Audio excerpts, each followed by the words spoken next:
And just, Amy, Lane, can you all hear me okay? Good, okay. Then yes, you're good to go. Good. At least this isn't a working system, though, right? I can tell by it's not being plugged in.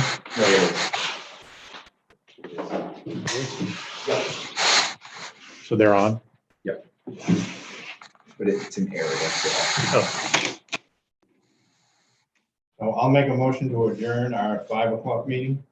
okay, second the motion. Further discussion? None. Adjourned. Executive session complete. I'm going to call the regular select board meeting to order.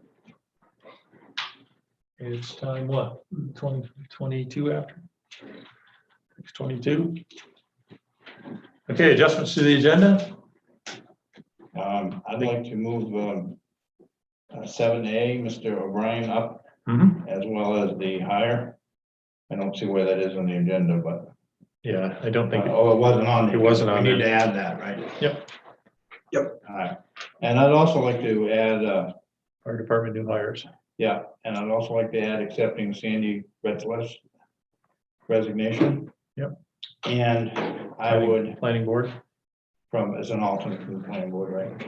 And also, I'm assuming we can make appointments under item 4 for budget committee and planning board, if we so desire.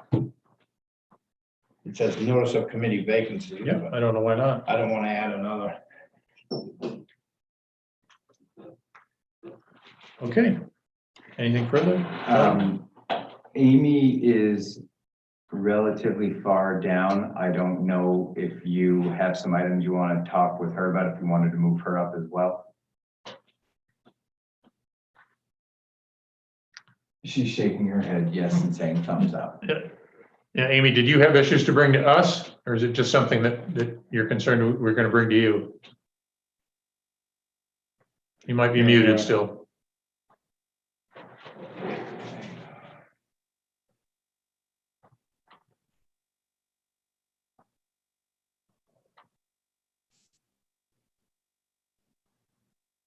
Amy, can you keep speaking?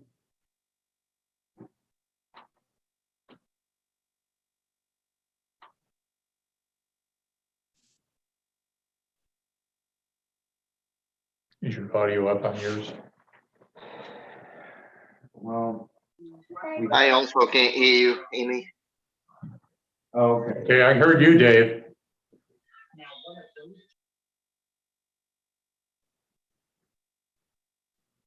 Yeah, Amy's isn't working. Amy, try again. Are you talking? No? Well, give me a thumbs up or down. Do you have issues you want to bring to us? Give me a thumbs up. Okay. Got it. Well, then I would support moving her up in the agenda. Fine. Okay, so I have moving Mr. O'Brien. Mr. Bryan, I have moving or adding new hires new fire department hires. and then moving Amy up. And accepting Sandy Retzlaff's resignation. And we probably could do that under the same board vacancies, but that's okay. Let's leave it on there. Oh, that's fine. If you want to do it under there, that's fine. That'll simplify things.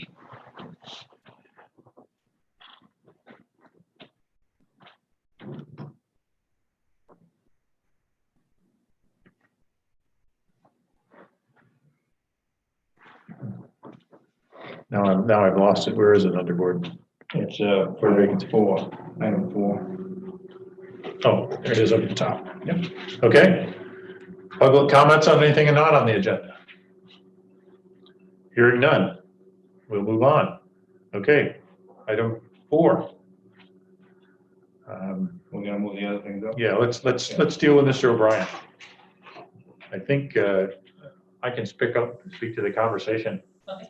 I've read the instruction and the pertaining ordinance. I personally am not convinced that changing your address number is a significant event for the safety of the emergency. How many homes are on that road that you live on?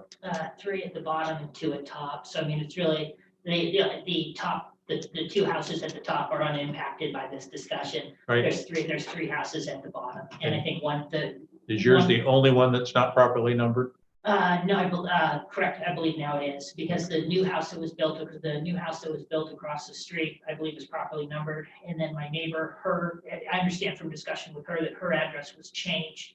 And I understand that my address has actually been changed, and I'm the only one who objected to it. So really, I think I'm the only house that's sort of in dispute or in question. Okay. Well, since I have the fire chief here, I'm going to ask Chief your opinion on this. Right, well, it's his mom who's my next door neighbor. So- Is this an issue from you as far I as, used to live in that house, and that driveway was, by my understanding, brief talks about, that's just a circle driveway, that's all it's ever been. But I have no issues with the numbers staying the way they are. I don't know what I haven't followed this 100%, no, but I know I it's understand. 4151, and I have no idea what Lisa is. But that's staying the way it is, as long as they have their numbers up that we can see year round, I'm good to go. Okay. That was And the numbers are up and you have the blue and white number? Yeah, correct. And that was actually when I talked to Owen, when Owen and I had a, I don't know, 5-minute chat on the phone this morning when he was notifying me about the meeting. And if I understand what's going on, he said that at the state level, it's a home rule issue, which leaves the decision up to the town. And so my proposal for discussion was that we change the ordinance at the town level, change the word from shall to may, and then we build in some frame around what would be an appropriate situation or not an appropriate situation, so that the changes aren't completely out of control. But one idea that I had in a situation like this, where you have a grandfathered address that was incorrectly addressed, 30 years ago, but it's a relatively minor issue, that you allow the numbers to stay, but that one of the stipulations be that the number has to be properly labeled. And because, I think that's really important. If you don't, it doesn't work out in anyone's advantage, because if you have the numberings a little bit off, it's got to be properly labeled, so even for deliveries and stuff. And so that would be one of my ideas. I understand. Actually, I believe that our ordinance, even though it says shall, it leaves it with the select board to make the decision. Oh, perfect. So I think we have some flexibility. And again, I'll give John I want to hear his opinion. Before I do, Amy, again, from your ambulance director's hat, do you have a problem with not renumbering this one house that's not properly numbered from a access point, being able to find it? You can give me a thumbs up or down if you can't. You're okay with it? Give me a thumbs up. If you're not, give me a thumbs down. Okay. Okay. Can I just check? John, something real quick? Lane, can you take yourself off of mute and just say hi? Hi. Okay, cool. Amy, I'm sorry, yeah, I don't know. I would think it's something on my end, except I can hear both Dave and Lane, so I'm sorry. Make sure, Amy, your mic is on and volume's up for you too. John, any thoughts? Well, I do. I Yeah. thought Arthur was going to be here, but one question I have, my understanding is that 2 addresses were changed, one being your mother's. I have no idea. I know. Yeah, I talked to Brenda So about it before the last my- meeting. She so- said her address had been changed. Yeah. My question is, has she already gone and changed everything? And if we leave it the same, is she going to have to then change everything back again? Right. My understanding, That's, yeah, that's one question. The other question is, if she has changed hers, can we leave hers changed and just not change Mr. O'Brien? Yeah, that's what I just hate propose. to, I just hate to like ping pong her. Yeah, I would not propose doing anything other than Mr. O'Brien. I agree with you 100%. I mean, my understanding, I could check with Brenda again, but before we had the last town council meeting that I went to, I actually went and asked Brenda what had happened with her, because I thought it was relevant, because we both were in the same situation. She said her address had been changed. She complained about it, but my understanding was that she wasn't going to do anything about it. If you agree to leave my address as the old address, what I would do is just ask Arthur or somebody to approach her and say, Brenda, what would you like to do? Would you like to change it back, or would you like to leave it where it is? And just leave the decision up to her. I think either way, she would be, she'd either be in compliance with Lisa across the street, or if she changed it back, she'd be in compliance with me. And so you only have one. Can you hear me? Yeah. So Owen, did we, and again, I know you're not his boss, Owen, can you hear me? Yes, did we anticipate Arthur being here tonight? I, Does he know this is? yeah, I just talked with him. He had stopped in, and I gave him the once over on where we were currently at. I said, tonight, if you want to, this is what we know. It seems like it's a shall thing, and the next stop is any sort of ordinance reorganization. So I don't really know, other than his Okay, perspective okay. on how it's Yeah. been that you're looking All right, for. and the other thing that I'm concerned about is even if we go along with this change, that the county E911 folks may send Arthur some sort of nasty gram saying he's gonna correct it. So I'm not sure this is gonna be the end of it. But we certainly could wait and see what they do. But I just want you to know that if they push the issue, we may have to revisit it again. So- Yeah, I know, listen, I mean, I think the one, when I was talking with Owen earlier today, the one thing that was, I think we both agreed on was that, you know, there's gotta be a reasonable and practical approach to this. The other thing that I suggested. Can you hear me now, David? When we spoke after the last meeting was I said, if, you know, I could even prepare a form letter, if you guys want to prepare one, just put a short one-page letter together and say, you know, that's basically a notification letter from the town back to me, saying, Mr. Bryan, we want, you know, we've recently updated the address across the street. We want to inform you that your address is off by 100 feet or something like that, and that there may be a small inherent risk there. And we, you know, we'd like you to please acknowledge that and accept that risk yourself. And then what I could do is write back and say, you know, acknowledged and agreed, and then I can send that letter back to you for your file, and you put that letter in your file, saying, okay, this is clear, the town resident has been notified and advised that his E911 address is off by 100 feet, and he accepts that risk. And so I thought that might be another, you know, in terms of just trying to protect everybody and creating a nice paper file, I thought that might be a nice solution. So, you know, nice tool as well that we could use to mitigate risk on your side, and just clearly establish that the issue's been discussed. The risk has been accepted by me as a resident and agreed, and we all move on. I think, and hopefully that would work as well. We can also let the minutes reflect that. Yeah, I'm But- fine with that, but I still want to point out though, that if the county E911 pushes this Yeah. issue for some reason, we may be talking about it again. Yeah, sure, no problem. And Right. I think- Brian's over there shaking his head, yes. Because my understanding is they will send out notices and say you need to correct this. It'll come from the state. Yeah. So we may, so even if we, I guess what I'm saying is even if we agree to it, this may not be the end of it. No, sure, I mean, And you again, can fight that battle. yeah, sure, I mean, I'm willing to, I say let's just go step by step. Again, the only thing, the only perspective I have right now is what Owen explained the issue to me earlier today. And he said basically at the state level, it was a home rule issue. Which That's I the thought way I that- read it as well. As I understand home rule, it really means the authority rests within the town. And so, I mean, to me, this is, you know, to me, this is a town issue. And again, the approach I would take to this is that, you know, this is a situation that was, this was a mistake that was made in 1984, 1986. It's a grandfathered issue. And so, I mean, my idea is let sleeping beasts, you know, lie, and let's not rock the boat on this one unless we have to. In reality, we probably didn't even have numbers in 84, 85, but It did. Yeah, because I know my house didn't, but anyway. yeah. House was Well, built in 92, I think, so. If there's not any further comment, I will move that we allow Mr. O'Brien to retain his current house number. Thank you. I will reluctantly second that. And Well, as you say, it could be overturned by a higher authority, and if it is, we'll have to deal with it at that I time. wish Arthur had been here tonight because I would have liked to, but the reason I'm saying reluctantly is because I would have liked to have heard his opinion again. But since. Can you guys hear me? Can you guys hear me? This is Walter. Yes, Okay. So it's been moved and seconded, but just catch me up on the reluctance, John. Well, I have a feeling this may not be over, and Brian was agreeing with me that we're gonna get at some point, we're gonna get a notice from E911 folks that we have a mistake here and we have to change it in accordance with the change that Arthur made. So, and I'm willing to go along with that and fight that battle at the time, if and when it comes.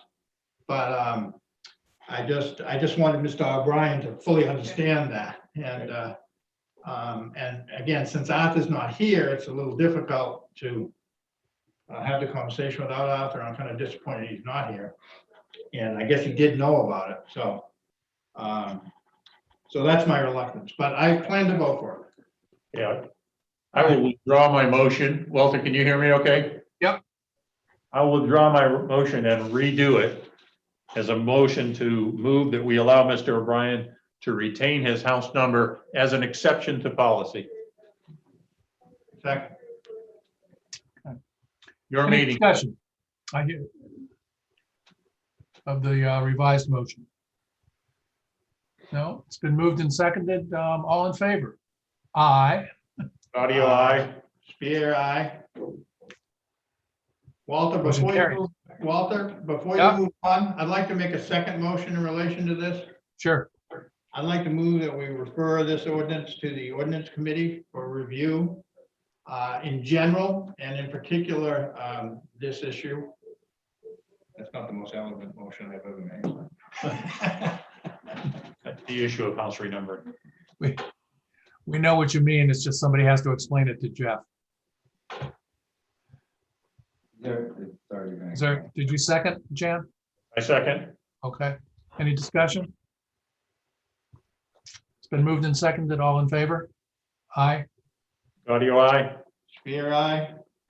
All right. Just real quick, there's two motions in that. Jane, you made an original motion with which you withdrew. I did. You then, it was kind of the same motion, but different. You I said, added as an exception to policy. except it's not a policy, it's actually our ordinance. Okay, as an exception to ordinance, but it isn't an ordinance policy. I don't know. Ordinance of law. Okay. And I just want to add one point, when this issue goes to the ordinance committee, if they need some help on drafting or anything, I'd really be glad to engage and help out. I understand that I raised the issue, and so I'm actually would like to try to be a part of the solution as well. If Thank you'd you. like the help, if there's anything I can do, just let me know. I really would like to engage to try to smooth this thing over and also to try to kind of put a dot on the end of it and properly structure it. So if this comes up again, you guys have a nice framework that you can work with, and maybe that would be a nice resolution of this whole issue. And I would appreciate that letter for Yeah. our file. that you- Yeah, sure. You assume the I rest. would like to see both. Can be letters. 2 sentences. Yeah, no problem. Notification I'll letters. call you tomorrow. Yeah, and I'll- we'll do And what I can do is emails. I can send you tomorrow by close of business. I'll draft up a template for you, and then you guys can play around with it, revise it as you need. But I think that's an important step because you don't want to accept any liability on your side. And I think one of the arguments I've been making is that the resident should have an informed choice, and then they should be able to make the decision, understanding that they are going to accept a little bit of risk. I appreciate that offer, but you probably don't need to be that urgent. I would wait until the ordinance committee gets their Okay. hands on it and let them call on you, but we should Okay. let them know that you would like to be part of the, Yeah, sure, no problem. Discussion. And what I That's can do for is I'll shoot a template over to you. I guess you should just give me an email address or something tomorrow when we talk, and then you'll have it, and then if you want to use it, you can, and if you'd like to use me as a resource, please do. An ordinance review has a handful of things going on right now, but whenever they choose to put this on there, I'm sure we'll Yep. make sure to connect with Jeff. Yeah, no problem, but I mean, I think if I understand the decision right now, my address will stay at 41, number 41. And then basically, and then with, or does it go to 41 pending ordinance review, or is it the number now stays at 41? Stays at 41, okay, yeah. So I based mean, on there's this no- motion, now stays at 41. Okay, so there's no time hurry on my side, because the issue's been resolved. The important thing is just how can I help to kind of close this thing out properly and make sure that we have a system in place for the future? Because my sense is this is gonna come up again, right? But that's with the caveat that we may be overturned and we Yeah, we sure, may have sure. to fight this battle again. Understood, yeah, you made that point. Yeah, I think we're doing what we reasonably can, which is all that I asked from the beginning. Thank you, Mr. Brown. Thank you very much, thank you for your time. And then Jan, just earlier in this conversation, you said the minutes should reflect. Should What Walter, exactly? can you hear me? reflect It's his Amy. knowledge Talking to me? of the risk Did it? Okay. of not having it, They couldn't hear me before. of not having it renumbered in accordance with the ordinance. Okay, Walter, we made several modifications to the agenda before you got on. Okay, well then I'll let you proceed, Jan, since I'm remote and it's hard to do, if that's okay. Okay, well, I can't until we get through these first four. Okay, So the next thing was to turn it to the fire chief and to consider his recommendations for new hires for the fire department. So chief, it's yours. All right, I have two new applicants, one's on the phone. One of them's a junior, and I'll get his attention so he can come back in the room.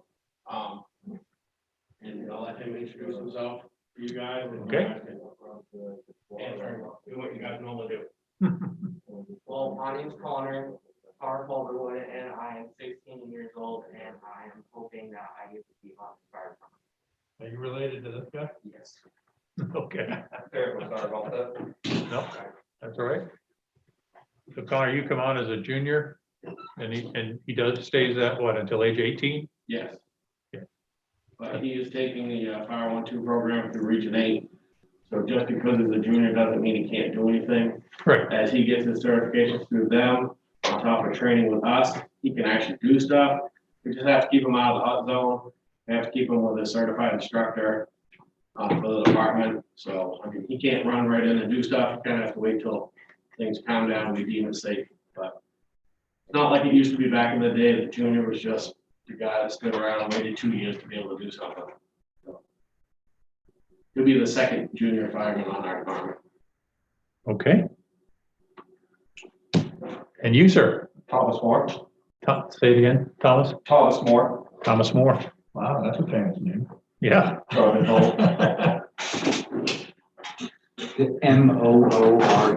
Yeah. And Thomas, do you have any experience as a firefighter? or- Yes, it's actually the first department I joined up with 9 years ago. I recently just moved back into the area, so I'm trying to get back on. Okay, good. And your qualification levels? Was fire one, but a lot of my certs probably are outdated, so I'm Sure. gonna have to do a lot of recertification. Okay. Chief, what does this bring you up to manning wise now that you've got these two additional bodies? 20 to 21. Okay. That leaves us, I think, 4 lockers to go. Come a long way from 6. Yes. Rebuilding. Yeah. Okay. Walter, anything from you? I think you're. You're muted. thank you. There was a recent resignation, so the 21 is net of that? Yes. Okay. Thank you, Amy. Then I would entertain a motion to accept the fire chief's recommendation to hire Connor Calderwood as a junior firefighter and Thomas Moore firefighter. So It's been moved and seconded. Any further discussion? Yep, I'll All in second. favor? Aye, Gaudio, aye. Aye, Spear, aye. carries. Welcome. Thank you, guys. Thank you. Thank you. Yeah. Okay. Hope you don't get any business anytime soon. You want to move on, Sandy? Sure. Thank you, gentlemen. Thanks for your interest and we welcome you to the fire department. Thank you, John. Did Brian leave? Yeah, Brian's leaving. You need him? Yeah. Chief, Yes, sir. Walter had a question, I think. What was He's the event on Elm Street last Wednesday? You would actually have to ask the deputy chief. I was out of town. I believe it was a car accident. So David's on. David, you're muted, but can you tell us that? Yes, it was a single vehicle car accident into a ditch, 3 people in it. Wow. A lot of equipment out there for that, though. We I had 2 noticed. trucks and an ambulance. That way we could stage them on both sides. Great. Okay. Everybody okay? Yep, And our folks okay? yep. Great. Thanks, Dave. Okay. Moving on, the next, thank you, Chief. You're welcome. Thank you. The next issue had to do with the resignation of Sandy Ritzloff. I move we accept the resignation of Sandy Retzloff as an alternate on the planning board. I second the motion. That's a loss. And I wish them well. And, you know, Sandy's been a great contributor in a number of areas. Yes, And my wife is gonna have to recruit somebody to help her weed and put down mulch. Take Sandy's place. yeah, we're gonna miss both of them in a lot of areas. We lose Cliff, obviously, on the budget committee too. Okay, moved and seconded, all in favor? Gaudio, aye, Spear, aye? with regret. Okay, and then the other change to the agenda was ambulance. Amy, your dime? Hey. Can you hear me now? Yes. Okay, I was just, I had sent out the policy, the write-off or the change in that policy. I just wanted to make sure you didn't have any questions. Yeah, I reviewed it, what you sent out. You had most of the changes in there that I had edited. I did I have think I a had couple Walters too, most of them. other edits in there, which were, a couple of them were just spacing, I think, in the document. The other question I think I asked, you brought it. There was one change that you didn't make, and I was wondering if you could tell me what it had to do with. I know, the situation where the town administrator was reporting to our contractor on a regular basis, and I think I wrote in there, should it be the director? Did you mean town administrator? I mean, is Yes, someone- because that's the way it's always been. That I didn't change that. Rescue. Hold on, Okay. sorry. St. George Fire or Rescue. Sorry. I left it as that was because then they're included into the whole thing. So they know what the policy is, they know what the write-offs are. I didn't change it because Terry always did that and it was part of being the books and the Okay. town administrator. I do it now. And I don't mind doing that part, but I need to do it together with someone in the office. So if it's treasurer or administrator, whoever we seem to do that, you would like me to do that with. Okay, well, I'm okay with if that's the way it's been done. I just wanted to make sure I understood why. So the bottom line is I'm comfortable with the way you've redrafted it. Okay. I mean, and I can put both the director and the administrator and then we could work on it together. I mean, I'm fine with that. That makes it unclear who's responsible. Yeah, I'd leave it as you have it then. Okay. The only thing I'll say is there's like one paragraph in there where like the administrator, the treasurer, the clerk and the ambulance director are kind of all touching the same thing. Yeah, we took clerk out of there. I know that was one of the changes. And maybe We I was added looking at treasurer in a the couple older places. version, possibly. I'm sorry. Maybe I was looking at, was it amended again and I somehow overlooked that? I was looking at the The version you sent Yeah. out to us was neither of those were the current version. okay. But you. Oh, and wouldn't it's the have- version I sent to you this morning. That was the changed one or this. Oh, I haven't looked over the one that you sent this morning. Okay, So, okay, So the one we got in the packet is not the latest version. no, Okay, so. well, not the one that he sent out a few days ago. I don't know if you got something. Let me look at it. I can And tell you just as immediately by a, the top of it. as a Yeah, reminder. it says collective policy.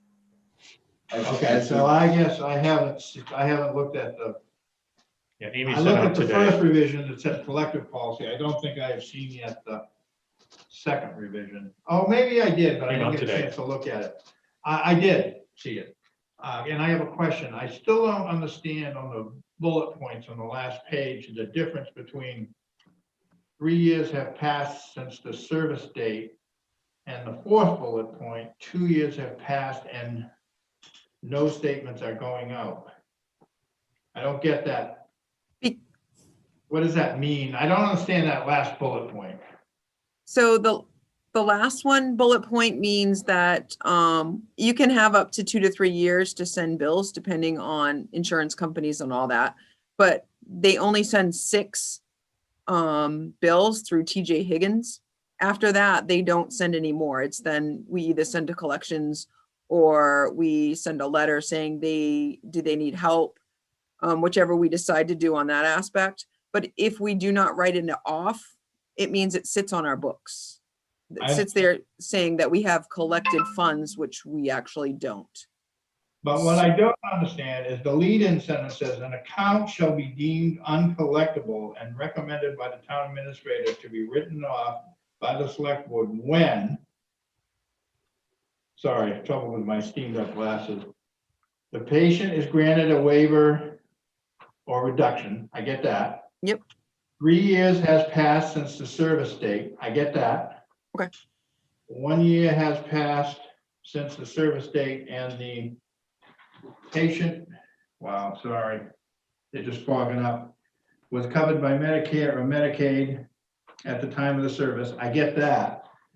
And then it says 2 years have passed and no statements are going out. I don't understand the difference between that 2 year one and the 3 year one. Shouldn't we just make it 2 years then? I guess You I'm having can. trouble differentiating between the second and fourth bullet point. So the last one could be that we can't find a address, all that stuff. It doesn't pertain to just the insurance. It could be private pay. But the Could be- second one doesn't have insurance either. It just says, simply says 3 years have passed since the service date. We can make it all one. We can, It strikes me that they're sort of incompatible. And it either should be 2 years or 3 years. yeah, I didn't change those two. Those are the two that it kind of stayed, that those bullets kind of stayed through. So Yeah. we can change it to 3 years and then just go with that, or 2 years, whichever you guys think is best. Unless there's a reason why they're two different statements and I'm missing it. Two different bullets. I would support 3 years just to give us that additional year of Yep. flexibility. Okay. So I'll take the last one out. Yeah, Owen? Just as a reminder, the way that we had left this last meeting was Amy would bring some changes and the hope was to get it done by October. You have the 2 meetings in October. So if we can get clarity tonight on amendments, that's great, but if we could spend a little more time with it and bring a clean version at I think it's the 27th of October is your end of the meeting. Yeah, I'd like to do that because I think I just got the second version just this afternoon. I haven't looked at Quickly looked the at other it, version. and you haven't looked at it. Yeah, I have, and I'm okay with it now, Amy, based on the discussion we've had tonight. But if we're gonna strike the fourth bullet point, I mean, I think before we enact it, we should probably have a final clean copy Yeah. in front of us. If you can Okay. make these final changes and get it back to us, It sounds like we're almost there. we are. Okay. The only other question, would a pause to the 27th put you in any sort of a deficiency? I don't think that it would. What do you mean deficiency? Billing does, doesn't change any. It's just one of the No. questions. You're okay No. waiting that long, basically. Yeah, it doesn't, I mean, we're already a couple months behind from writing off anything anyway. And Right. I thought our goal was to get it done by the end of the year, so we wouldn't carry it on the books into the next year. Yes, so we have time. Okay. And Amy, on a different subject, but concerning your SOP, I don't know if you saw my email. Friday at 9 o'clock was good for me. And Okay, we'll go through that as well. okay. And on that, if I could, Amy, Jan suggested that I wait until after he meets with you and you guys maybe do a second version. Okay, Because he said his area of interest was the same as mine.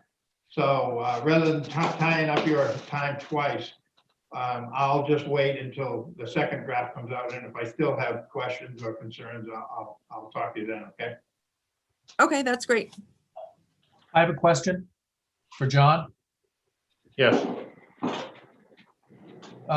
Were you able to solve the Google Docs problem, John? No, I didn't even try. Oh, okay. We'll get you into that. I noticed you picked up my edits, didn't you, Amy? I stopped editing when I saw Jan was doing it as well, because he's a better inspector than I am. Me too. I don't know about that. Do you need anything else with me tonight? I don't.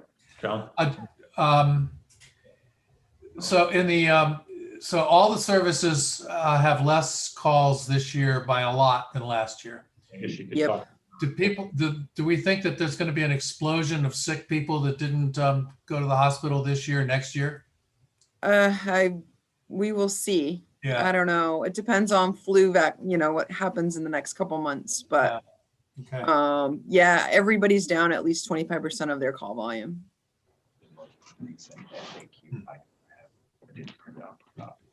I have it. Thanks, Amy. Thank Thanks, you. David. All right, I'm gonna head to class. Amy, any comments on your report since we have you? Anything you want- Nope, we- I sent out the total numbers by the end of the month. I think everybody got them. After Walter, I'll add them to my monthly reports from now on. Other than that, we're doing well. David, do you have anything? Nope, I'm all set. Okay, thank you.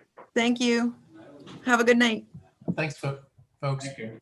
Okay, Walter, that completes the changes. So we're back to your meeting on item 4, is where we're at now. The committee vacancies? Yes, Okay. we already took action on Sandy's acceptance, so. So budget committee is down 1, 2.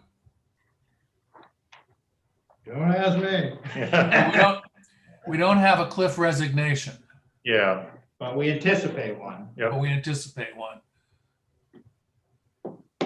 and you sent out today that, or Owen did, that Linda Maltese is interested in serving on the budget committee, that Penny had recommended her. Did everybody see that? I did. And I'm certainly willing to put forth a motion to appoint her, Okay, but I want to know what term. right. It would Do you be have, I have one of those. kind of the spreadsheets completion at my of Cliff's desk. term, right? Yeah, I You think have that that? would be helpful. Yeah, I'll grab it. I was just looking at it. Walter, did you see that email about Linda? I'd like to meet her, Yep, and I'd like Moira to connect with her as well. yep. And if we fill the other one, that it's a 9-person committee. We'll see how that goes. Because So you have 2 options. If you wanted to fill the vacancy, which likely you would need to, it would be from 2020 to 2021. If you wanted to, for whatever reason, fill Cliff's, it would be expiring 22. Well, Cliff technically. Yeah, I know. So resigned, you basically have to do that top line one. So we have a term that expires in 21.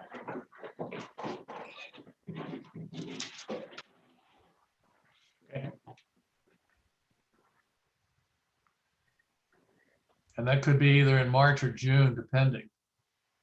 Right, it would Right. basically end like they all do, the meeting following the town meeting. Right. Or meeting following the town meeting. So it seems to me that we do the bird in the hand, if you will, for the longer period. Well, we only have Well, one vacancy technically. Since Cliff hasn't resigned yet, Okay. Well, maybe if we meet her and connect her with Moira between now and the next meeting, we'll have a resignation from Cliff. okay? So you're proposing to defer an appointment then until the next meeting? Because I'd like to meet the person. I don't want to lose her. How are we going to organize that? I would just say Linda, since she came in from my communications, has shown a desire to assist the town in some function. I don't think that she's going anywhere. She was just looking for the best fit. Mhm. So there's no pressing business for budget right now. Yeah. And it's always good to talk with Moira but I don't see Linda going anywhere. She had looked at the RSU school board position. We filled that with Lane. She's just shown a desire to help the town. Okay, I just didn't, I didn't want, we're kind of desperate to fill some of these slots, and I didn't want it to be misconstrued as by delaying it, that we were somehow not interested. That our desperation abated. Yeah. We should I guess we should contact her and hook her up with Moira, let them talk and let her know that we've deferred or we've tabled her appointment until the 27th of October meeting. Owen, would you give me her contact information and I'll do that. I'll do both the connection to Moira and the we're interested. It's on the email that I think you got, Walter. Okay, all right, good. I'll take that action. Email and phone number are both on there. I actually don't think we need to table it. We just don't need to do anything. Yeah, it's not even on. Okay, yeah. Well, it's part of this item 4, isn't it? Well, Not by I don't name, know, so. the item 4 is kind of, I'm not sure. Item 4 was there primarily to, in a public setting, just discuss some of the vacancies, get it again out into there to the public that we're looking for folks. Okay. So Walter will talk to her. I'm good with that. And what's the next action with planning board? Yes, planning board, I submitted 2 names. 2 names today of people that I've talked to over the weekend, and I think Bob Nordstrom, I think you've all met. No, I think he'd be an excellent member. Anything he does with a high degree of digging in, for lack of a better word. And I think Catherine would be great. I will say I was a little bit embarrassed because I thought there were 2 vacancies on the board. And so I had to call one today and say, would you like to be an alternate? When I found out there was only 1. So I think we need to move forward with this because I think we need to deal with this immediately. Yep. And I'd make a motion that we appoint Bob Nordstrom for a term ending as a full member for a term ending. And so don't we need to appoint Ryan as a Oh, I don't know. board member? I didn't know, but I thought he was. He's an alternate? Some of the catching up on planning happened in between times. So I haven't done a good job of ensuring all of the terms on planning are staggered and set. I think, Owen, the other question is, did we appoint Ryan as an alternate? But he's been acting as a full-fledged member. What we have to do there is just correct the offer letter, the appointment letter. Yes, I'll have all of that for your next meeting. I think the safest thing that you could do tonight is appoint Bob for 1 year. That would help us with quorum. That gets us to a good place. And then on your October 27th meeting, I can bring everything to smooth planning out and get them good and set up again. That kind of came up from our last planning board meeting that we had, realizing some of the deficiencies. But Bob, for 1 year, first select board meeting after town meeting in 2021 is a safe appointment. Well, I'm fine with that because that would mirror Eileen's term if the town report is correct. Because she expires in 2021. Eileen? Yeah, Skarka. We don't even show her on there anymore. no, she resigned. Right. Yeah. Okay. So, but her term would have expired in 2021. I got you. So that actually wouldn't even be a year, but I want to hear your concern about Sonia, because you keep saying that you don't know if she's still a member or not, but her term expired in 2020 and we didn't reappoint her. We did not reappoint her. So are you suggesting because her Didn't she move out of successor? town? Yeah, but that doesn't matter. Are you suggesting because her successor wasn't sworn that she still technically is a member? No, I'm not. What it is just confusion on my part. Sonia is great at reaching out at times where I'm super busy. And so her desire to continue on the planning board somehow had it in my head that she was still an active member. And I had not done the full evaluation of planning, what's in the bylaws, what do we have for members, what do we have for alternates, what's everything look like? I had done that. Planning has been on a hiatus for a bit. We just reinvigorated them the end of last week. When some of this stuff came up, Sonia had reached out saying what's going, basically, where are the meetings so I can participate. That led to confusion on my part. Because Okay. Sonia still wants to take an active role. Well, if that's the case, I would prefer to appoint Bob to her term, which would be a 3-year term. If there's any question about that. Because then her successor would have been sworn and she's gone. I would only reiterate, the safest thing would be Bob for 1 year, and then on the 27th, I can bring a full evaluation of planning and we can do cleanup then. Okay, then I'll make a motion, we appoint Robert Nordstrom to fill the remainder of Eileen Scarper's term. Expiring in 2021. Okay, I'll second that motion. Okay. Sounds good to me. Is there any discussion? It's been moved and seconded. All in favor? Aye. Audio aye. Spear, aye? Thank you, Bob. Thank you for the recruitment, John. I'd like to make a motion, we appoint Catherine Benheim as an alternate for, those are 1-year terms, but I'll say it, for a term expiring in 2021. Okay, and we're not sure if we have an alternate, I guess, right now. We have No, 2 alternate positions, and Sandy has resigned, so we have 2 vacant alternates. Or I think Brian's in one, but we So we don't. have at least 1 we have vacant. at least one, so that's still safe to put Catherine for alternate. Yeah, and we need people. I'm sorry, I second that motion. All right, so, any discussion? She's here all the time or not? Yeah, well, I think yes. Mike, Okay. It's been moved and seconded. All in favor? I am. aye? Audio aye. Okay, so the remaining bit of activity here, Owen, is to enlighten us next meeting with Ryan's appointment letter in case we have to change it. Is that right? Correct, yep. And then we have so we still have one. If we move Ryan up, or if he's already been moved up. He's been effectively moved up all along, John.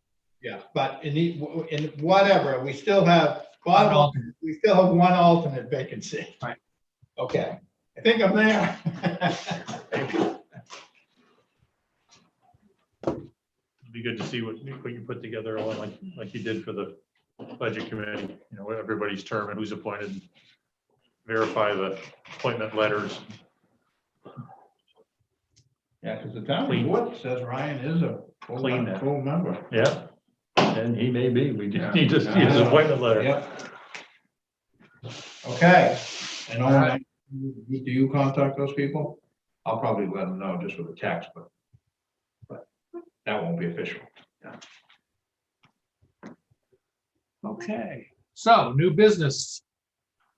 It's, let's hear about school startup from Lane. Well, you missed something, Walter. Yeah. What did I miss? I don't think we have any meeting Review minutes. and We don't have any minutes. That's right too. Okay, sorry, I couldn't read it very well. I just knew you missed something. Okay. Hi, Lane. Do I see you running on 73 all the time? Yeah, How's it going? I think it's going fairly well as far as it could go to both in terms of me joining the school board in the middle of a pandemic and like personally, and in terms of schools reopening in the middle of a pandemic. I think that the reopening plan is probably as good as we could make it given the constraints. So I think that working within the guidance from the public health and coming to the conclusion of like reopening K-5 schools and then partially reopening or having a hybrid model for the middle and high schools because of the constraints of the buildings and classroom sizes was probably I believe anyway, the best solution at the moment for how we can have students still experience the benefits of in-person learning, but also try and follow all of those, all of that public health guidance and, keep the schools safe. So I haven't heard, we've had a lot of meetings, I think more frequently than they often do on a year that's not a pandemic. But I haven't heard of too many huge issues now that school has gotten started. And I think we'll see how long that lasts with cold and flu season. I think there could be a chance, of across the state, we're sort of seeing sporadic school closings because of cases in their communities. And so I guess I'm a little fearful that will happen for RSU 13. That we will also experience some cases that influence schools, our school district. But I don't think the cases will be an outbreak within the school so much as they will be community cases that have an impact on the school because they reach someone in the school. So yeah, I mean, if folks have specific questions, happy to answer things as I can. From the information that I have, being on the school board, trying to follow all the emails and meetings, and I think it's going okay. Questions from the board? Yeah, Jan, this is Jan Lane. Thank you very much, first of all, for your service on the board. I think it's critical that we have a representative, and I'm glad you're very active on it. I've had a question for a while, and maybe now you know that off the top of your head. Do you have a number of students from South Thomaston that are in the system now? I actually don't. I should follow up with the superintendent because he did recently say that he could provide such a number for us. So I should email him. So I'm just thank curious. you for that. Yeah. I do have numbers in terms of total enrollment for the district. That was part of a discussion that we had at a previous meeting about the number of students who are using Edmentum. And whether or not we're also seeing some folks homeschooling. And so there was questions about the reduction, whether we're seeing a drastic reduction in student population and enrollment. So I have the total number, which is something like 1,577 students across the district, but I will ask the superintendent for the South Thomaston number. Thanks for the reminder. And the other question I had really had to do with the curriculum. I see there's actually a meeting coming up that touches on curriculum, but it looked like it was not going to really talk to. Is there a curriculum review that's done where the school board has a look at the curriculum? And if so, was that done at the beginning of this year? I don't think that, I didn't participate in anything. Okay. And I don't know how active, because so the committee that I'm sitting on now that I just started attending is policy and communications. So I don't go to the curriculum and technology committee meetings. And I don't know what they usually do for curriculum review, but I could ask. But it hasn't come before the whole board yet, or anything to do with. And this could be an unusual year, obviously, with COVID. So the curriculum is probably in significant flux right now because of the homeschooling and in-schooling. Yeah, most curriculum discussions that we've had as a whole board have been related to the remote curriculum that we're using, Edmentum, because that is sort of a new component of the schooling that we're offering families the choice of being enrolled but having this remote curriculum. But I haven't heard anything about a review. So. Thank you.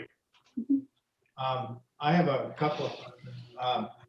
One of them was which committee you were on, and you already answered that. And I assume that you're only on one committee, is that correct? Yeah. Yeah. Do you know how the 1277 you said, or 1577. 1570? Do you know how that compares to last year at this time? So I took sporadic notes at the meeting that we were discussing this, and I'm trying to interpret them now. So in 2019, it looks like there was an anticipated 1,675 students, and out of that, the actual enrollment was 1,608. So about what they anticipated. And then in 2020, it looks like there was an anticipated number of 1,686. And then out of that, the actual enrollment now is 1,577. So there's a little bit more of a gap. I guess that would be like a small reduction from last year, but I'm not sure if it didn't seem like that was a huge issue like some school districts and some states are seeing. We do have 100 kindergartners, and I don't know if that's a smaller class than usual, but I wouldn't be surprised if we also have some folks, in addition to homeschooling, if some people are just waiting in terms of sending their kids to kindergarten. But yeah, those are the numbers I have, and I don't have the historical numbers beyond that, but I can ask for them. No, that's fine. It strikes me the 100 would be low, because if you multiply that times 13, it'd be 1,300. Although you lose kids when they transition from the 8th grade to the 9th grade, they go to private schools and stuff. But anyway, is the board still meeting remotely, or are they meeting in person? At the moment, well, we started doing a hybrid model where we are meeting in person if you choose to, but you can also log in and meet, like individual members can log in remotely to participate in meetings. If we went to fully in person, then I think we're obligated to let the public participate in person as well. And I don't know capacity wise that we wanted to introduce that with the pandemic and social distancing. So we're still asking, the public still is not able to attend in person, though they can watch and they can send comments. So we have, I think at the moment, a hybrid model, but the technology was a little awkward the first time we tried it with the mics and the masks. So the last meeting we had was fully remote. And I'm not sure if we're trying to go back to the hybrid again. It's a little up in the air at the moment. Okay, yeah, actually, that's where I was going with it. I had heard that they were meeting in person, but weren't allowing the public. And I had heard a complaint about that, so. Yeah, I think that what the governor said in one of the executive orders was that school boards had the option of this, of being in person now, but they had to, again, if you're fully in person, that means that you have to allow the public in, and that any school board member who participates remotely is not actually attending an in-person meeting, and so therefore they cannot vote. So they decided to do the hybrid thing for now, just to make it safer in terms of the meeting space and how many people are actually there. Did I catch that right? You said if you don't attend in person, you can't vote? For the fully remote or for the fully in-person option. I think that's what it was. Okay, that makes sense. Yeah, okay. Yeah, but with the hybrid one, They can. like if I attend remotely, I can still vote because we're not technically full in person, which I think was as much of a part of the decision as. Okay. Thank you. Lane, Thank you for your service. And I know the school board is a load. Is there anything we can do to help you? Any asks of us? No, not really. I will try to remember to get South Thomaston numbers for you all.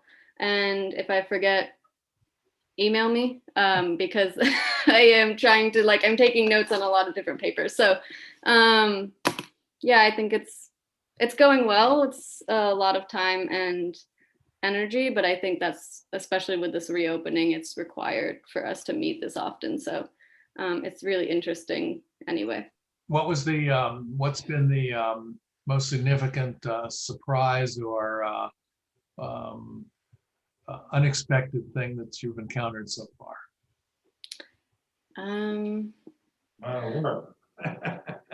I think it's interesting to start with remote meetings because I can't tell how many people are watching. And I'm curious about public participation. We got a lot of comments when we were considering the reopening plan, especially because we debated it over 2 nights.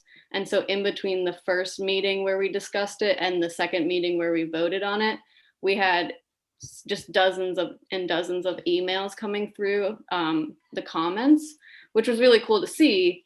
But I almost wish we were having, I wish we didn't have a pandemic, because I would like to see how many people actually attend in person if we were open to the public attending. So it's been interesting to try and imagine, you know, I'm here in this meeting and how many people are behind the screen, sort of, and how that is a public facing role, even if it's from my home. So it's been interesting. Great. Lane, Anything else, board? Go ahead, sorry, Dan. John's comment made me think of, when you're looking at numbers, I'm assuming that 1,577 includes those students that are paying tuition and coming from out of area like St. George. I believe so. I thought you were going to say that it includes the remote students, which it does. Yeah, we have right now about 191 remote, but I think it also includes the tuition students. I will ask. I'm curious what that number is too. Right, how many students? Okay.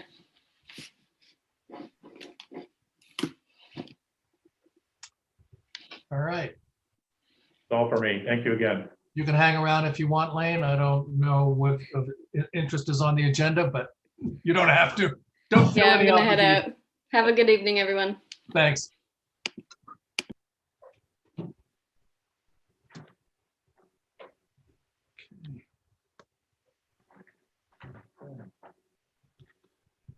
All right. So next item is the look at the fiscal year and special town meeting and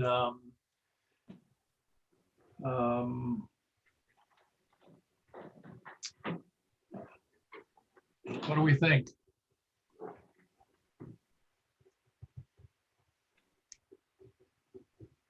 Owen. There was a second set of the facts which John sent out. Everybody seen that? The kind of a longer version? Yeah. 2-pager. I reviewed that as well. Obviously, there's questions there about where the meeting's going to be and when, and those question marks are still not resolved. We'll have to decide. I'm kind of leaning toward the church because I don't think, and of course I could be wrong, I don't think that there's going to be, you know, a huge turnout for this. And I think it's a much more intimate setting than the hangar at the airport would be. But again, I'm open to everyone's thoughts here. The only question that John had, that I had at the same time, was down there in his second to the last question, where we talked about should write-ins still be allowed, and the answer was yes, but candidates will have to announce their willingness to serve beforehand. And I think John put in there in red, I'm not sure this is correct for a local election. But my thought was, if they don't, how will people know that they're even running? I mean, how would the public know if they don't announce a willingness to serve before the vote? Well, I think you can certainly say you will, but you're not necessarily required to, but perhaps someone has an answer to that. I think we can get an answer from MMA. So maybe should announce instead of would, will have to. Well, unless they are required to, and Yeah, maybe they okay. are. And Owen has his hand up. I don't know if you want to speak to that issue. Yep, Owen. So to be a candidate listed and named on a ballot, you need to take out nomination Right. papers, acquire signatures, and return them. Our alternate nomination procedure allows the disposal of that question at town meeting. What you get when you take out and return nomination papers is your name is on that slip of paper Right, given we out. understand that. Yeah. Right, so it would be the exact same thing. when you receive your ballot for June, the individual's name, obviously indicating their willingness to serve. Outside of that, if they have not filled out and returned papers, then it's the media, it's word of mouth, however they want to. But really, the only thing, announce their willingness to serve beforehand. You can do that, but you are not a candidate until you've returned proper nomination papers.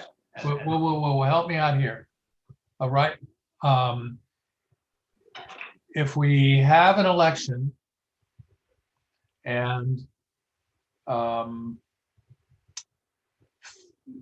50 people vote for Joe Blow, and he wins, but he's never said anything, isn't he elected?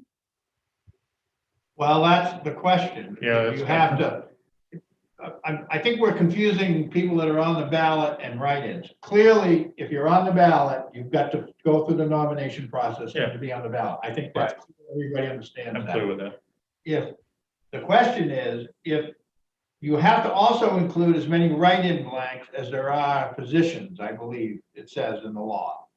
And the question is, do you have to declare that you're willing to serve beforehand? I know that is the case for state offices, or I believe it is, but I'm not sure it is for local.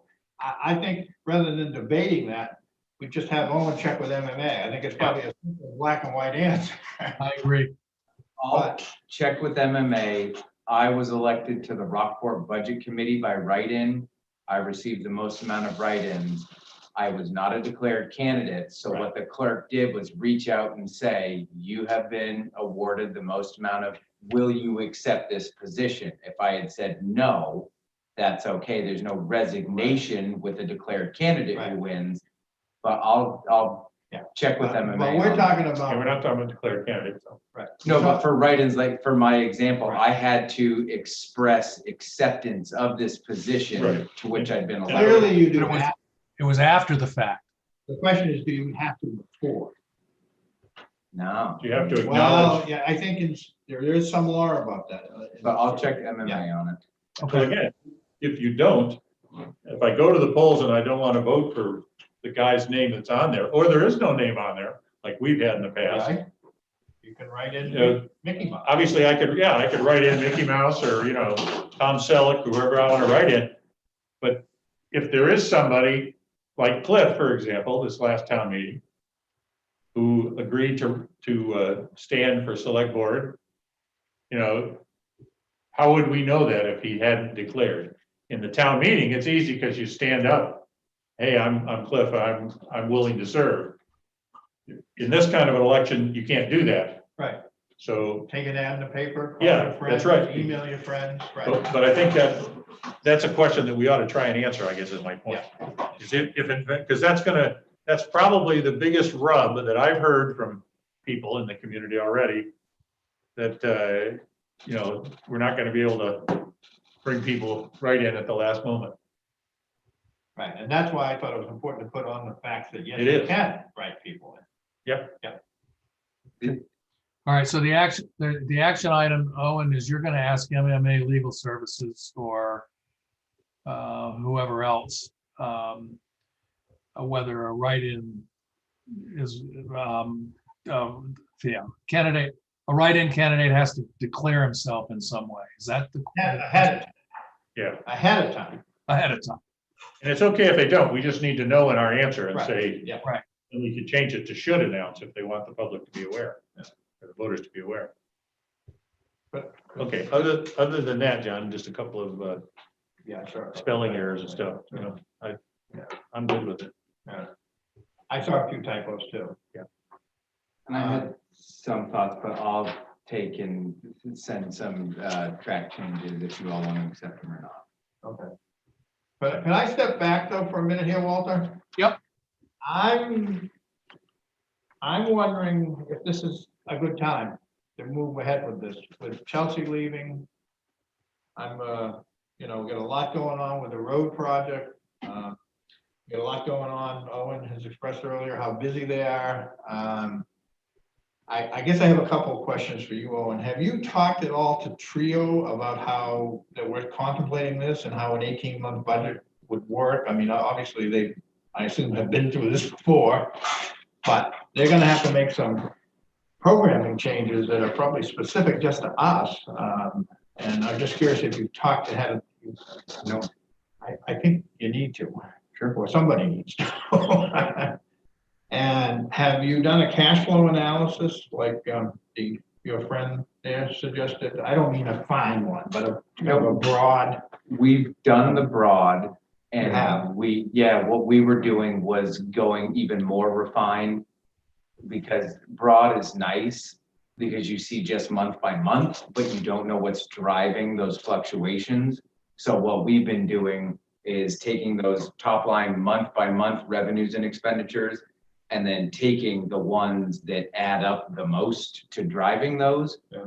And seeing what does that mean? Who are these folks that are asking for money? Do we have any flexibility with them? When are dues coming up? When are payments coming up? When revenues come in? So no, we have the top line. We provided a cash flow analysis a while back. What we've been doing is trying to put more meat on those bones so we know No, what's I'm talking going about for on. the 18-month period. Yeah, I mean, we're doing it on a 12-month period, I but know that, but the auditor, your friend there, I can't remember his name, Smith, Rhonda, suggested that we do a cash flow analysis for the 18-month period. it's going to be the exact same as the 12-year. We're just going to take those first 6 months.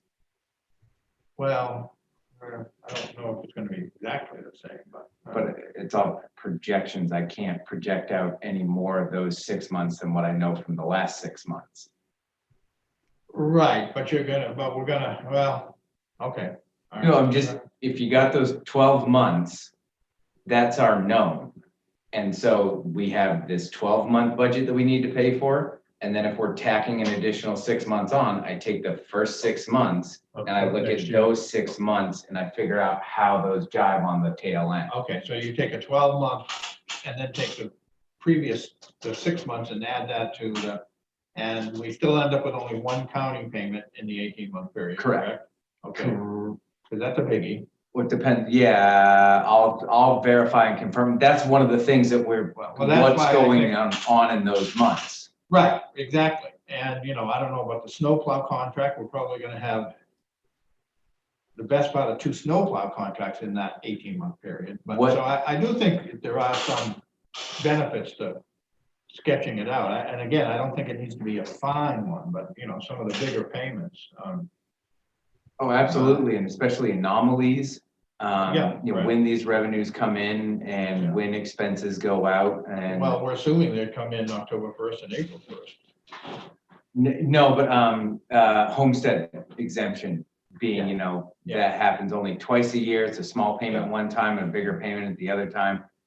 The only other thing that I'll say is everything that we had done on that cash flow analysis was for 2019's numbers. Yeah. At least we have the structure out, and so subbing out to have as accurate numbers with 2020 is something that we're gonna need to do. Yeah, we can just put some inflation on it or something like that. But back to my original point, I'm nervous that we're not gonna, with Chelsea leaving, I'm nervous we're not gonna have the administrative capacity to make this work this year. Quite honestly.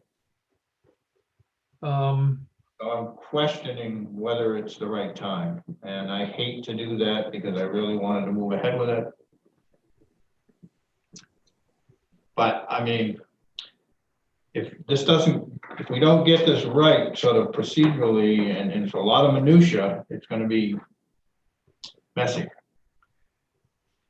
Yeah, I'm going to be disappointed as well, but I think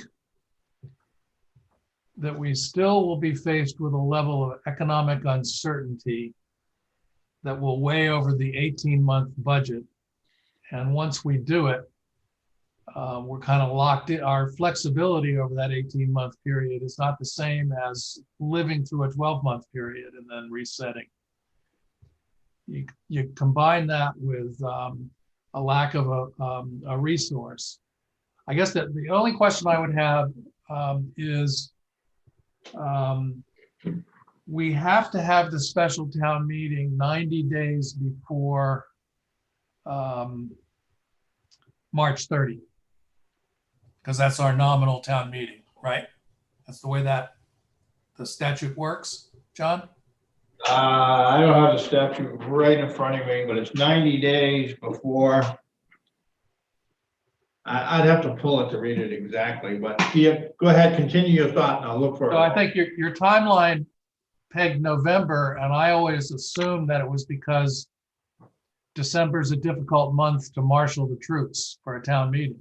It was. Yeah, But the fact is that we would have December to have the special town meeting and be inside the March 30 or last Tuesday in March timeline. And then, of course, if the special town meeting passed it, then we'd go out to in June anyway. So I'm wondering if we have some time to see how it goes in terms of replenishing the resource. And if not, then we bail. But if so, then we can give more consideration to moving forward. well, let me ask, if we put this on the warrant, have the special town meeting and then decide it's not the time to do it, it's not in the best interest, Good point. we can still back out of it, right? And just go, we just have to go back to the town again for approval. Well, yes, the only thing we couldn't back out of would be the referendum vote, but we could do that in March and, you know, it would be a small vote. That wouldn't be a big deal to have a vote for one select board candidate in March. You're also asking the question of expending 6 months worth of last year's budget in that interim. And though that's not the end of the world, because you would kind of supersede that with a town meeting vote, that's one of the few binding questions you would. It is, but we wouldn't necessarily have to do it if we still vote in March. You're right, I think. Because that's the only binding question on this, correct? Because we're asking advisory opinion on collection dates to be disposed of in June. We're asking. Authority to extend, yes. Right. And then acceptance of the vote, the revision to the how we elect. But Well, basically, every other one of them is advisory in Endorsements. nature. Yeah.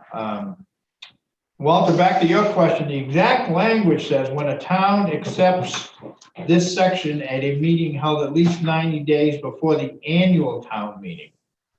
So the question becomes, when is the annual town meeting? It's not fixed in law.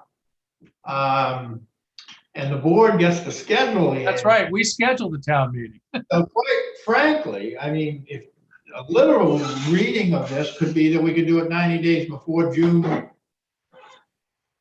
7th or whatever the election day is. I don't think that works as a practical matter, but maybe Owen could get some clarification from MMA on that as well. What is meant by that? Do they mean the traditional town meeting date or? Yeah, because it's not a fixed date, it changes every year. That's right. So we might be able to buy some time here. We certainly can buy time until December. I was just thinking that that's a tough time to get people together. Well, and you're getting into doing the budget then too. That's when we meet with the budget committee and start. Isn't that more January? Yeah, but at the end of December. Yeah, but if you did it. Yeah. Well, when were we thinking of doing it? Exactly, precisely? 17 November is when. 22nd of October, No, that was the information session. information session, and then I have this on my calendar. So the 22nd is coming right up. Right. I don't know. I mean, Owen, I'd like to ask Owen your feelings. I mean, this is gonna fall on you and Phil and whoever else, you know. I'm trying to, I guess I'm looking to. I've been supportive. I continue to be supportive. Not everything we do here is easy, but that's why we do our jobs. Do you anticipate challenge to filling Chelsea's position? I already have 3 folks that are interested and I only placed it on MMA. Any experience level there? with any of them? One of them is a known person and they have experience. They're currently working in another municipality. There's some stuff around that individual, but the other two, I tried to do some light research into, just didn't have the time to do a full Facebook stalking or something like that. But really the biggest hindrance is just the pay that we can offer, but I don't think it's the position or upward mobility or anything like that that would be a hindrance. It's just if the finances make sense for the individual that wants to do it. Do we, I mean, I just realized the hearing is next Thursday. Have we had notice out about this? I haven't even looked to see if it's on the website. Has it been? No, I haven't noticed anything because it all Hasn't still gone out in the seemed to email? be somewhat in Yeah. flux. Okay, no, that's fine. I'm not, I don't recall there being a vote Yeah, it'll be a on. week No, from- no, be a it week wasn't. from Thursday. but it's a week from Thursday. We did put that one letter out that Walter prepared, correct? Yes, Where is that one out on the email list? It went on the email. It's still on the on the main, website too. still on the main page of the website with a link to that memo. Okay, so we have had some, so maybe an alternative here is to go ahead with the public hearing. Get the reaction. We can even express at that public hearing some concerns that we have. Will be another 10 days. You might have a better sense of Chelsea's replacement, for lack of a better word, or that whole situation.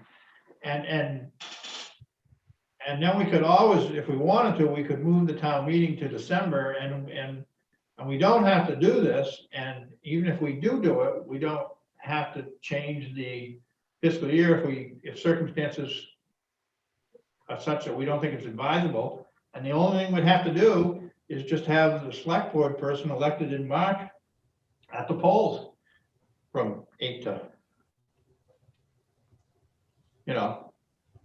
In March? yeah.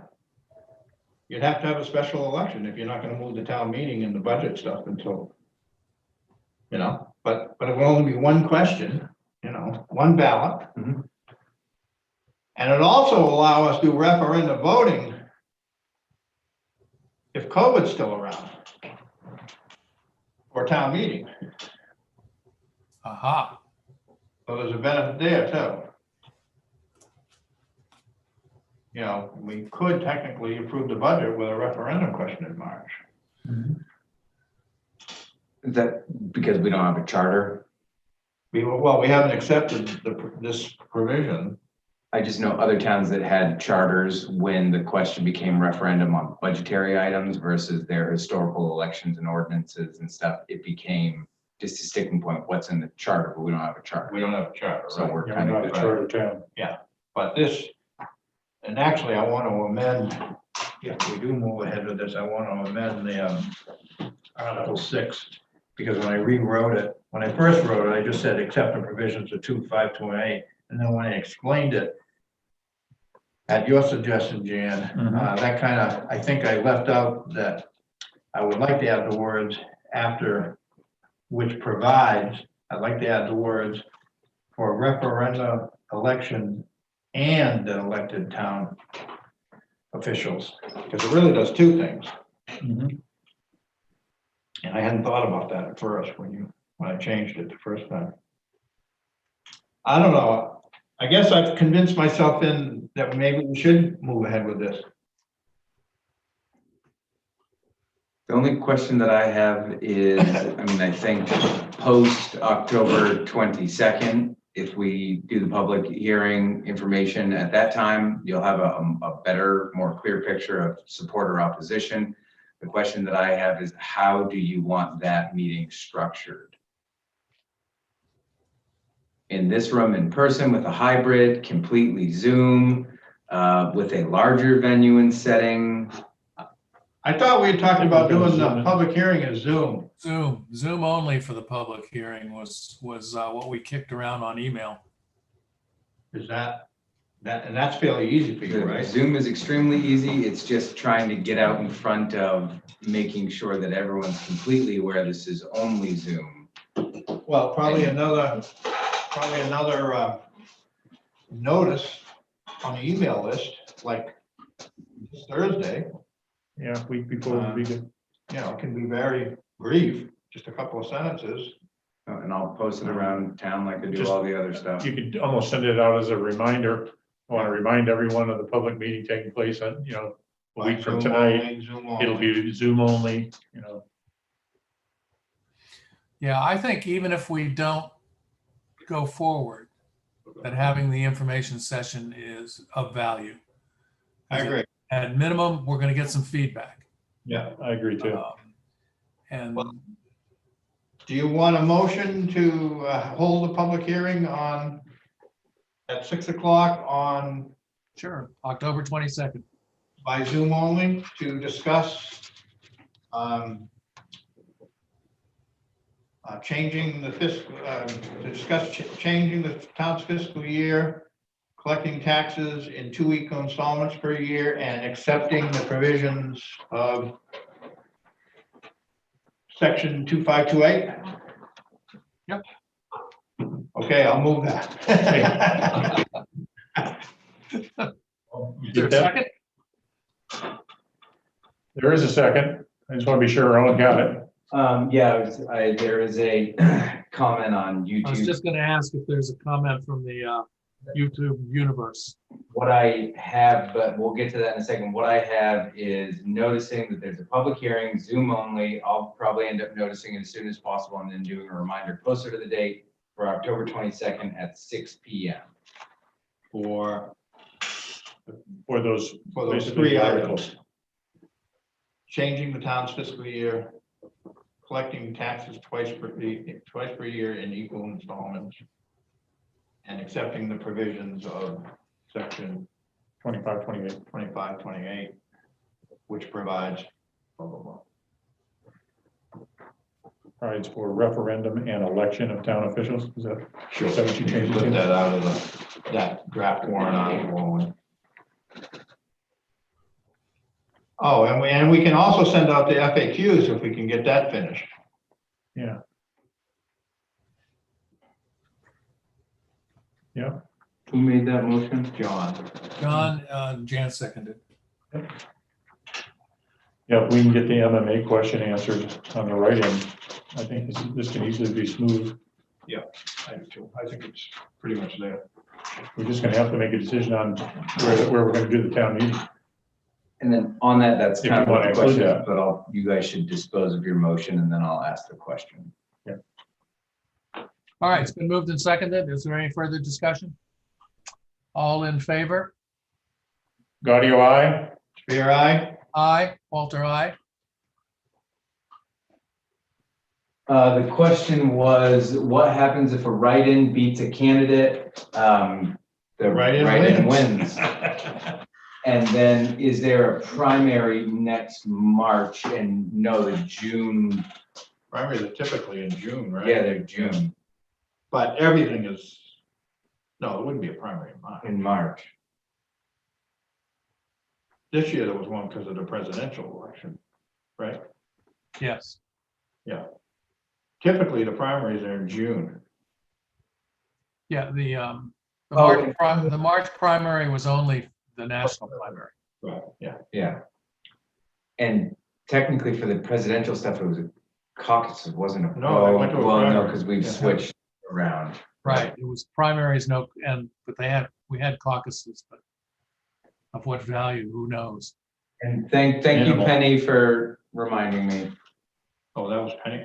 It was Penny's question, and then I got a text message from Penny saying, check YouTube. Okay.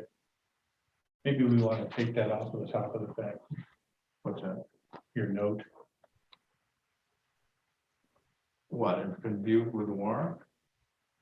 Yeah, Or just take out the special town meeting? right, the line that says, We could just say draft warrant or something like that. yeah, you can just end it after meeting. Sort of delete this unknown town meeting. The November 17th special town meeting. Just not refer to where and when. But we might not do it On on this. November 17th.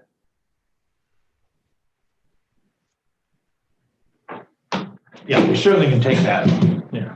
I'm just wondering if we should take the date off. If we decided to push it out a little later and just say December. Okay, we'll take the date off then, in conjunction with the warrant for the special town meeting, or the forthcoming special town meeting.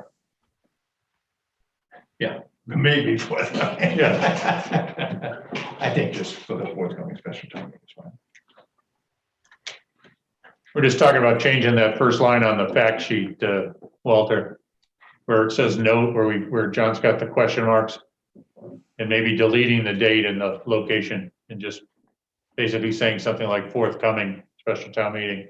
Got it. I heard it. Okay, I just want to be sure. Yeah.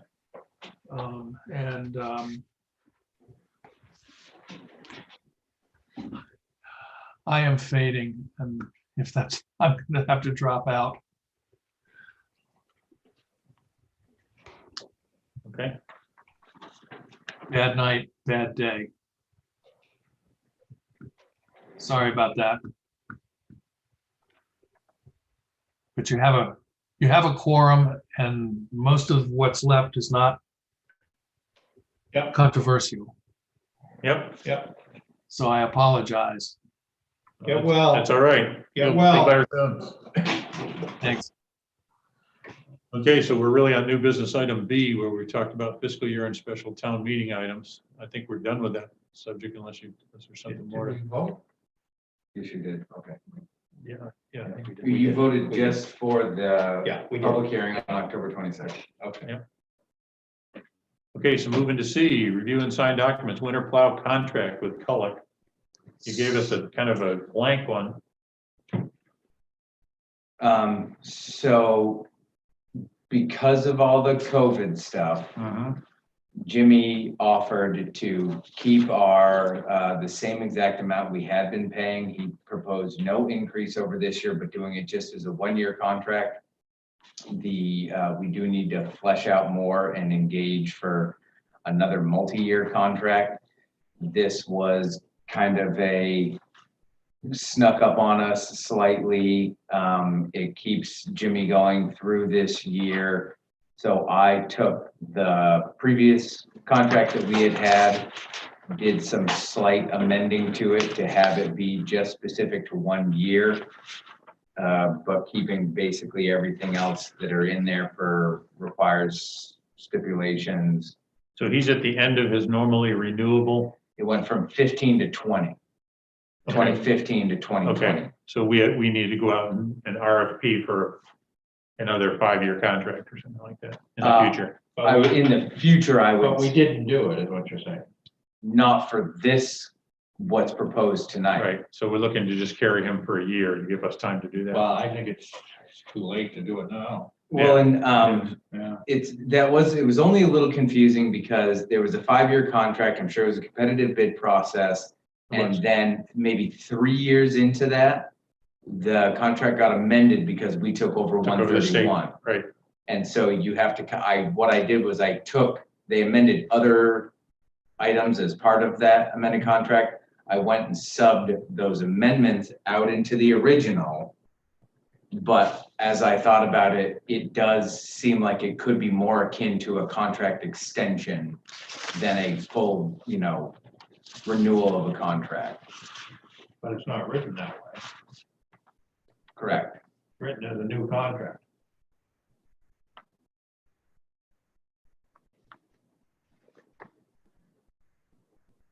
Yeah, if we want it to be an extension, we should say that.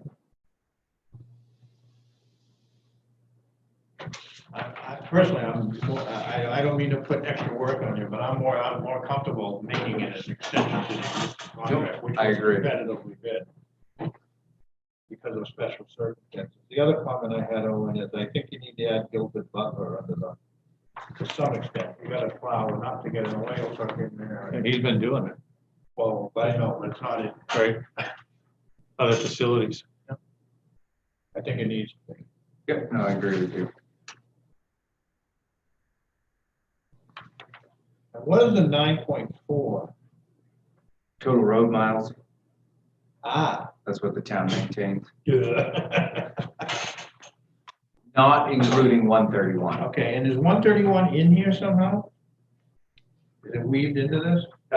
Reimbursement or something? So it's another bolt-on, that is not included on here, but it is included in the 155 total amount. There's just additional language on how those payments go out.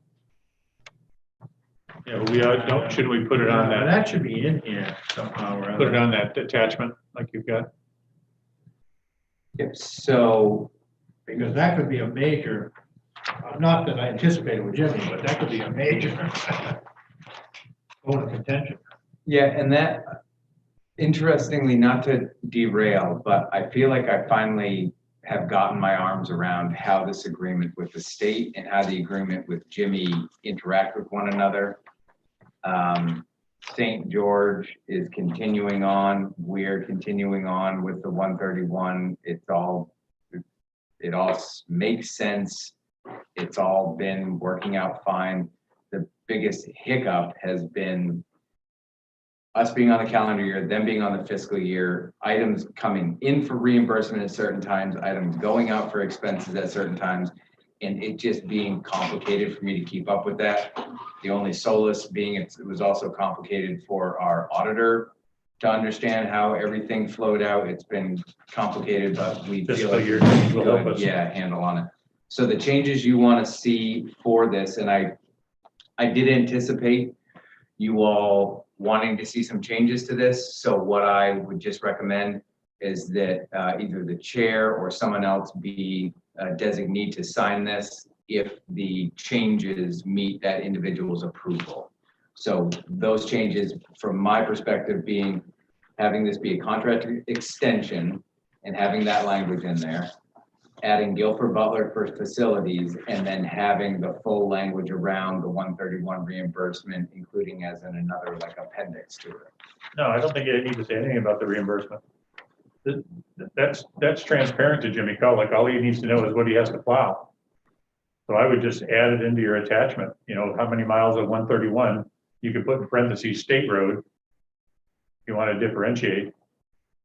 And just include that in the, your total mileage. Again, he doesn't care if it's South Thomaston Road or what it is. Well, we already have 3 state roads at the top. Right. I think that's fine. Yeah, just slip it in there after Dublin Road or something, or whatever you want to do, or even could be first, because I think it's the most, isn't it, like 7 miles or something? Yeah, it's a large, it's It is, not a yeah. small amount. And we actually we're credited for Thomaston's share as well. From the, Yeah, and then, so 131 is Thomaston, as part of this agreement, it's Thomaston, South Thomaston, and St. George. Thomaston didn't want to deal with it because it's a small throw between Right. Route 1 Yeah. and the town line. So we absorb that, we So the get state's reimbursing us reimbursed for for that that. portion of the road too. St. George does from the town line down. Theoretically, St. George could do all of 131, get all of the reimbursement. And I think previous meetings I had said, I don't even want to deal with this anymore. Now that we've really gotten our arms around the payments, the reimbursement, and we understand it, the town nets a little bit of money off of this. We get reimbursed at a per mile rate that it's typically a little bit higher than what Jimmy charges. So we make out financially a small amount. Now that we have our arms around it, we feel a lot more comfortable. There was never any complaints about how Jimmy did his job on much 131. better. But we can forego that $1,200 that we get For and this punch year, all of it. for this year, I wouldn't change a thing. I wouldn't, This yeah. one. No, I wouldn't either. And as long as Cullick has got the contract for St. George and for us, it's not complicated. Yeah. What'll happen is if they lose the contract either for us or for St. George, now you got a dividing line. I'm gonna plow up here and then what do I do? And I'm gonna pick up the plow here. And it would be So- nice possibly for the, to try to work Jimmy's next contract or whoever gets the next contract to coincide with the same pace that the state's asking us to do. So then they're Right. coming together. Well, don't be confused. Jimmy knows exactly what the state's reimbursing us. So. It's 3,000 something per I mile. suspect that contract will continue to increase until he gets to the state level, at least. But You for know, this one, not to confuse the issue, I would just make those couple of changes. Okay. Add Gilbert Butler and 131, And then the And I don't know if contract we need to vote extension. to have one person sign it, because we still got time. I don't expect snow by the end of the month, so. You might go see it. Well, until before the 27th, I've our seen next it. meeting. I've seen it before.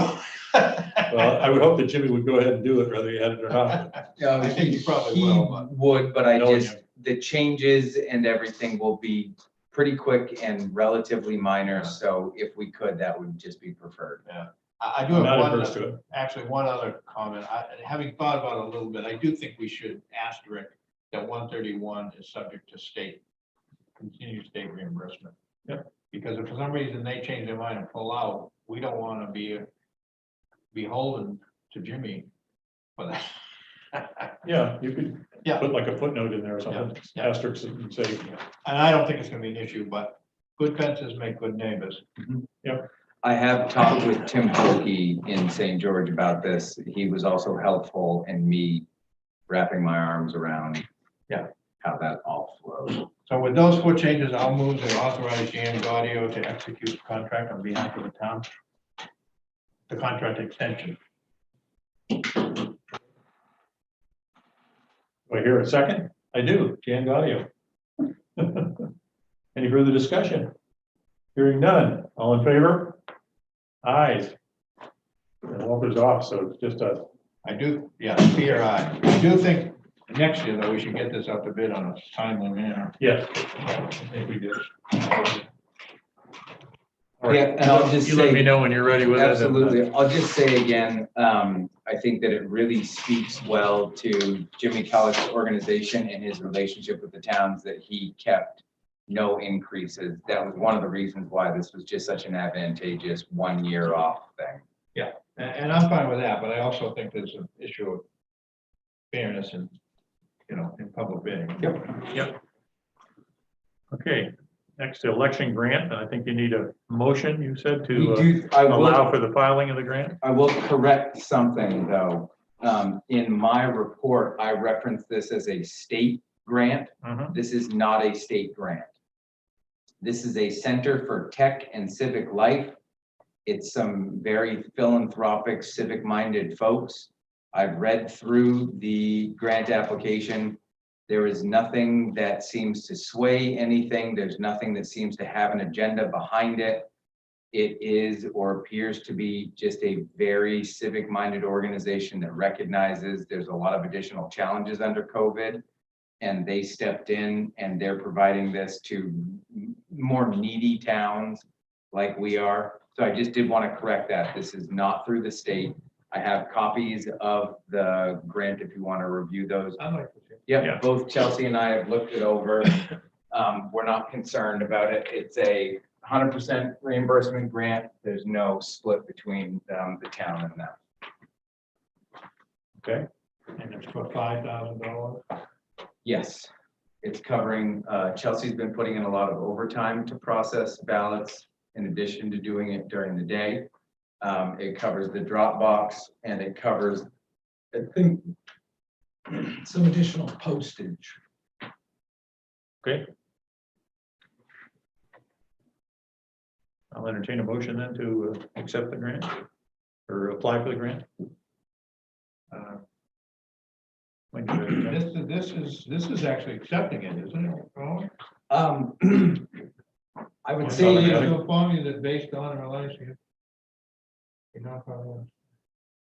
have decided to award a grant. This is accepting an award.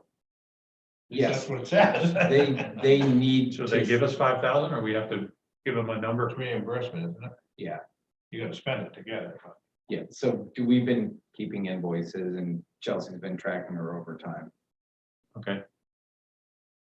And you'll continue to do that until after And the, just so after you the know, third? the reason for accepting that sooner than we would have typically done it was the fact that we wanted to get that Dropbox up as soon as possible. So there was a timely manner. So I did some executive decision-making on that, but you all to finalize it, we do need board approval. Seeing some utilization of that Dropbox? Center for Tech and Civic Life. Interesting. It's probably Russian.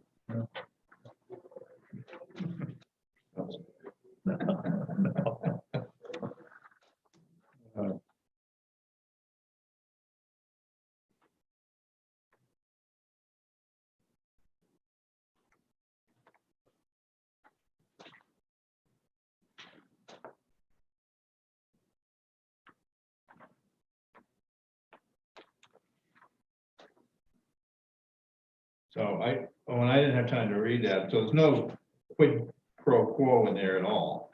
No, I saw. no. And Chelsea's really detail oriented on that stuff, so I was already trusting her. And then I said, you know, hey, we gotta go over this thing again. I pulled the grant and looked it over again. I didn't see anything that was quid pro quo, strings attached, you must. I didn't either.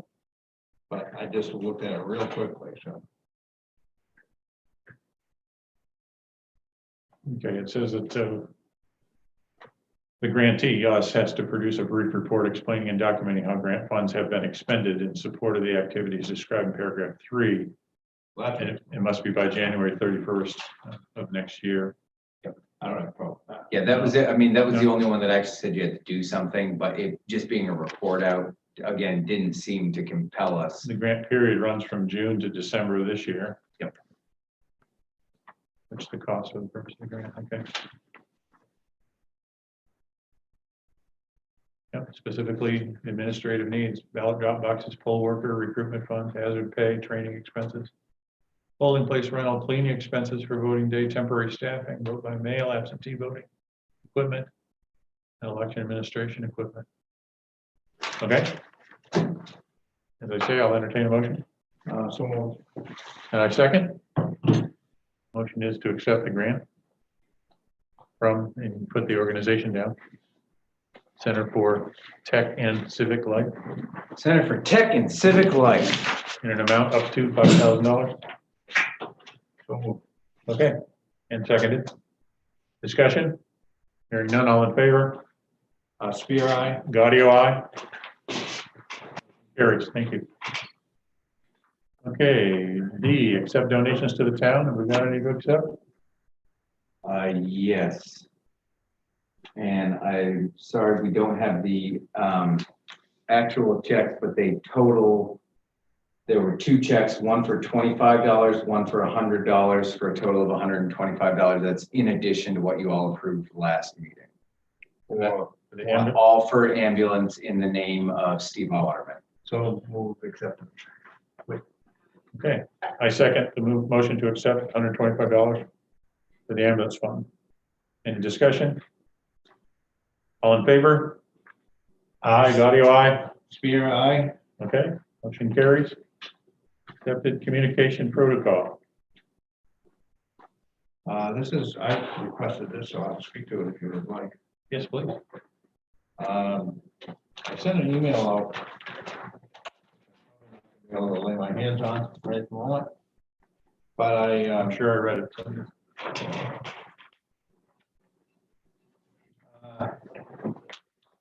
basically, I would like, I would suggest, would like Owen to be a little more liberal in sharing with us emails.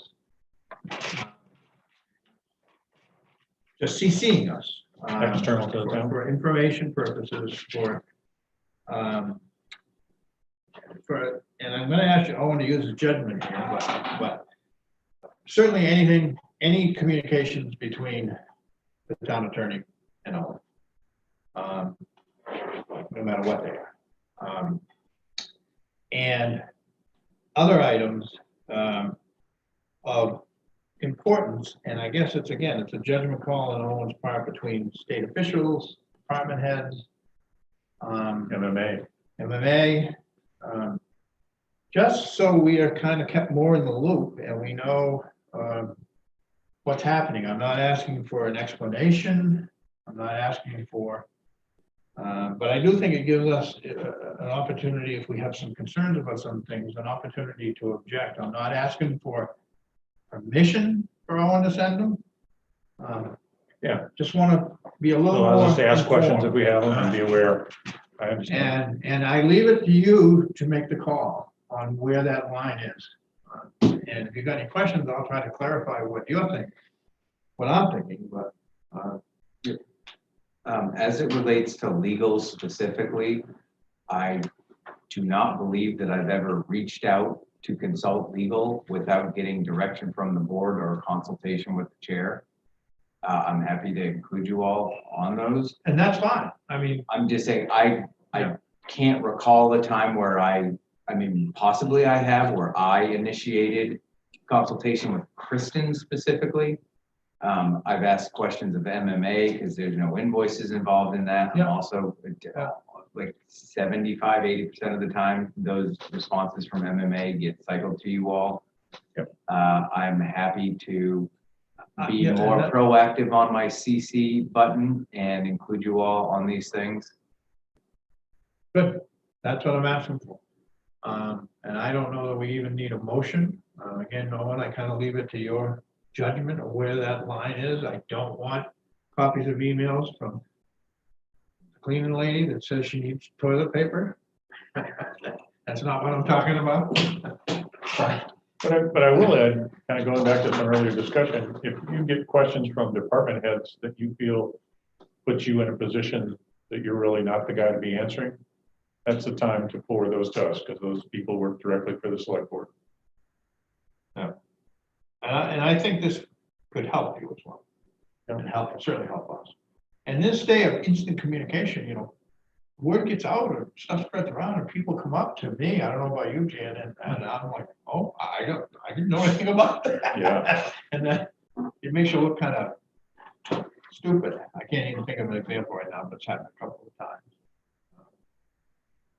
Well, it's happened a lot on the Island Road issue, and there was a email that you responded to the other day that I asked you about. I said, we got to be real careful because that's a hot button. And I will tell you that you may have sent it to one person. Within 10 minutes, it was out to about 25 people. And then who knows where it went beyond that. I mean, it just it flies.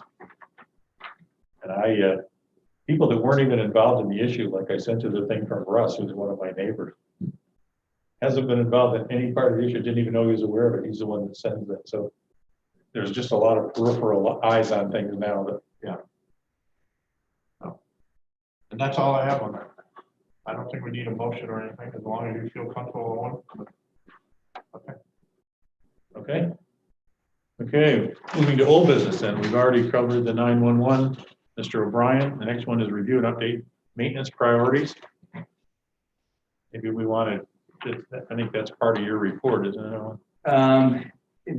What's part of my report of the things that are in the works, I included also in that report some prioritization. Yep. I haven't had a chance to put dollars onto some of those amounts yet. Yep.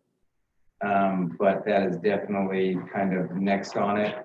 Really what I was looking for was any sort of what you all might be seeing on your end as well. And some of these things are definitely just sheer judgment calls on my part. I will send this around. I mean, this list was generated primarily between myself and the fire chief. And so, for example, AC needs to be installed at 220 volt in the emergency bay. I mean, that was not me, that was Brian. When I look at that, I know that it's something that he would like as it relates to the front steps. I look at that and I go, I think the front steps, I've been hearing more about that. So I can send out an email to all the department heads, say, this is how I rank the priorities. First off, tell me what I've missed, and then tell me what your priorities are. And then we can bring you a department head amalgamation of a wish list, a must-do list, and prioritization that's more even amongst the departments. If you do that, I would urge you to put next to the bullet where it comes from. Like fire department or ambulance, or so that, I mean, that's one of the ones I underline, quite honestly, AC need and 220 volt. I mean, I don't have AC in my house. I'm not sure I'm going to install it in the emergency bay. You know, you really gonna have to convince me that that's either worth the expense, worth the electricity, and why. And I will say, and not you, I mean, but Yep. Brian would have to. But Brian did that just to give him a little cover here. He did that because what I communicated to him was, I need everything from high priorities down to your wish No, list. and that's okay. Yeah, that's fine. I would just, you know, when it's coming from outside of you as from another department, I would just note that.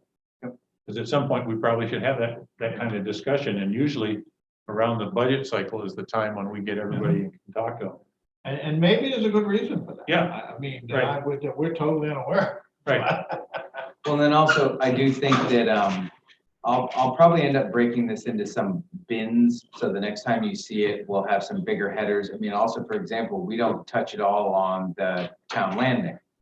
But I do know that Jerry, I mean, we kind of kept it constrained to this building. Yeah. But there are some things I'm sure would make it a wish list for Gilbert Butler. There Yeah, I are things wouldn't- that, I'm just saying, for example, there are a Well, lot no, of, But salt shed, perhaps. Yeah, but I wouldn't go beyond this building in this list. Salt shed and town landing and stuff, we talked about at the budget. I mean, that's where Jerry would present those things. Hey, I want to do this, or I want to do that. well, I mean, I guess wouldn't that also hold true for things in the emergency bag? Well, no, it's this building. Perhaps, but I. For example, Jerry and The I intent talked, was this building, I thought initially. right, but where would something like, I forget exactly the timeline, but Jerry said 4 years ago, they had a rigger and he went up and screwed down all the bolts and screws on the salt and sand shed. Even though that was done somewhat recently, Jerry said they should get back up there again. So where would the expense of someone screwing everything down, would that be under Road commissioner. the public works budget, not under building maintenance? So we are No, building, I think typically that would be under building maintenance. and that's what I'm trying to We've figure lumped out. everything under building and maintenance for years, at least. Is that Unless right? we've changed it recently, yeah. I thought building maintenance was just this. building. No, the library was under there. The town landing wasn't. That was a separate account. We Right. got paid for it kind of with separate. Paid for funds, but- Other money. But, no, the gas at the library, for example, is under building maintenance and, you know, under that, I don't know what that. Yeah, I don't know, John. It is, no, The but I painting think, at the library was not in the building. No, because that was It gonna be was done. gonna be done with a donation. but I think what we might be getting confused about, sir, is that we have a salt and sand line under public works, but that's for the actual salt and Right. sand, not the maintenance of the building it's Right. stored in. Well, we've done maintenance in there too. We put plywood along the inside. Yeah, You know, there's been several things done through the years that have been, and I don't know, but Jerry had brought those forward before. Yeah. I mean, I don't really care where we put it, as long as we source it right, but you know, in the case of salt and shed and stump dump, outhouse and other things that were building, those were all done in the past under his budget. I mean, we didn't pay for the building of the outhouse, for example, or the building of Dana's shed out there. I think those are under building and grounds in the past, but think maybe so? not the recent past. maybe for the happy wrong. medium is we continue to build out this list. I'll put things into bins, and then come budget time, we figure out where in the budget those items in that bin goes. But at least, I mean, salt and sand, I'm okay stump with a dump. consolidated list. Yeah, well, I'll do the consolidated list. Parsing that out can be part of the budget process of where it actually sets in the budget, but I'll just work on getting. Well, and there may a be more savings robust if we list. bundle things too. I mean, like you're talking a couple things there with exterior corners crumbling, front steps replaced. But there was one other, reducing slippage on the wintertime system on the back steps. You know, I don't know what all the details are of those, but let's say they were all concrete work. Obviously, you might want to get one guy to come in and do all three of them, give you a package price. I tried to get something on the steps. I'm waiting for a call back from. We a gotta do concrete something person. temporarily. Yeah, I'm not saying we're gonna replace them, but we've got to do something. We can't leave them like that. Actually, they should be fixed ASAP. But, yeah, and you're on that, I know. So, while we're on this, can I digress a little bit here? What happened to the major work that was supposed to be done to the Little Red Schoolhouse? So, this is, Well, and the exterior. work. Penny, I'm sure Penny is still watching and paying attention, so, and then I'll check YouTube when we are done. So Penny, already start drafting anything that you want up. So Penny and I put out an RFP. We didn't get a ton of respondents. We really only had one person that was significantly engaged. We kind of got a funny feel from that person. We just weren't really super That was impressed 2 summers ago. last summer. This summer, COVID summer? No. So again, Summer yeah, 2 before. summers Okay, ago, yeah. yes. And then with all of the outstanding questions about the library, and where it eventually resides, and if possibly that building might almost have its entirety be leased over to the Historical Society, would it be the best thing for the library to use some of these Hopkins funds for a building that they don't actually think they might potentially be in 3 years from now? So the paint's still on there, and at that point, Penny and I made the decision, the building's not in horrible condition, we have a little bit more time. It seemed like things were moving quicker with Guilford Butler, everything kind of came to a screeching halt, but when we left it with that person, we thought Guilford Butler was gonna be resolved pretty shortly.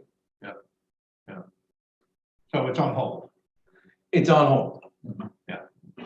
And can Penny chime in if she wants to? I don't know that she wants to. I'm not asking her, if she wants to. Let me, just, because I would love to hear her perspective on that. Let me just see if she'll pick up. Well, only if she. See if she's on. Is she on? I can't tell. Oh, I mean, I sent her the You can't Zoom tell on the right-hand credentials. side? She's on the YouTube. Oh. I send all the department heads the credentials, but some of She's them, not on Zoom. Gotcha. yeah. Okay.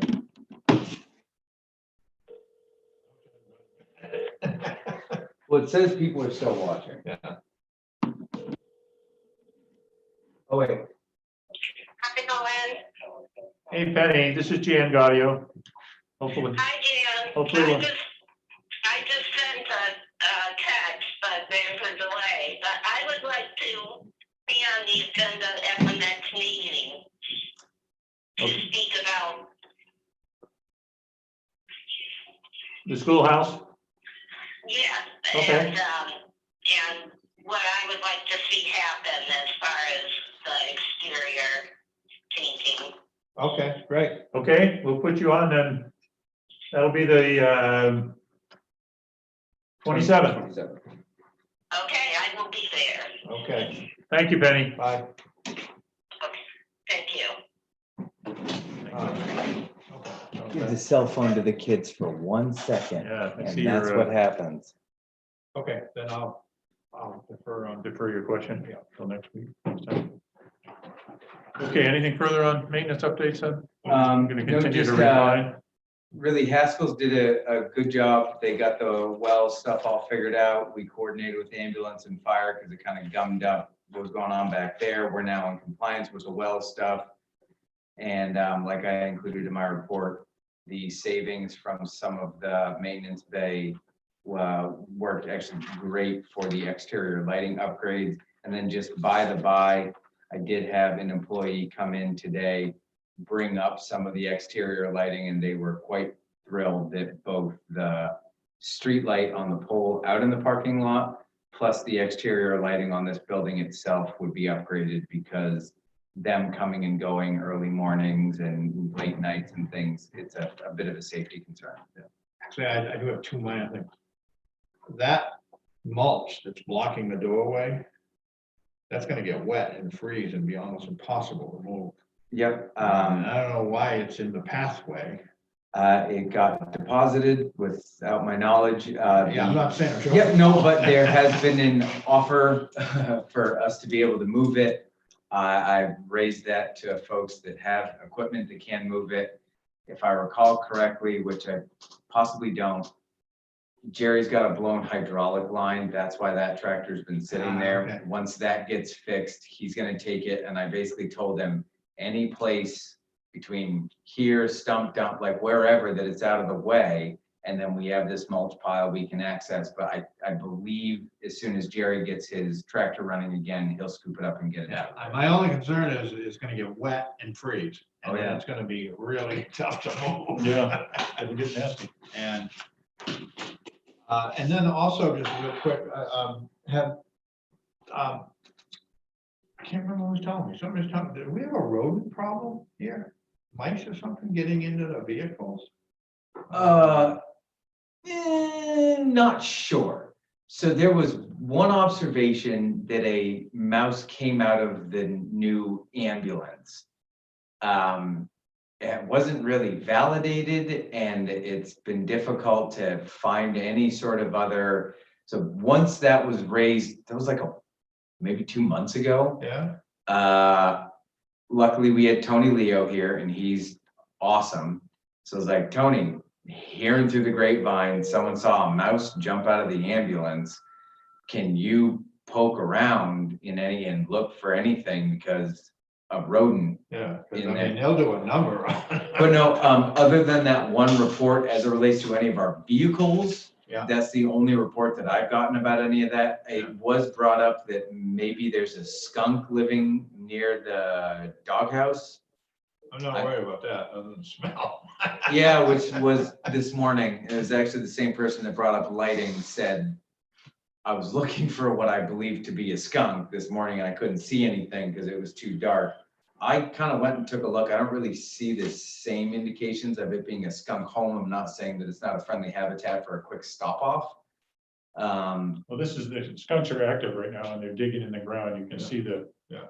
where they dig in the grass and stuff. Looking for. There's definitely, except if you're looking at the doghouse door on the left-hand side, what I told them, I was like, look, after the landscaping, the mulch, it kind of looks like there's activity there, but I'm not sure. So I went and looked at it.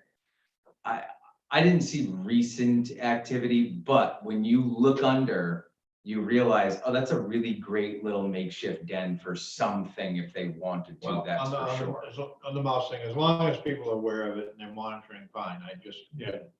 Well, this building has a history of mice because, well, when Terry was still here, we had traps in the corner of this room for several weeks and I think she got like 4 mice.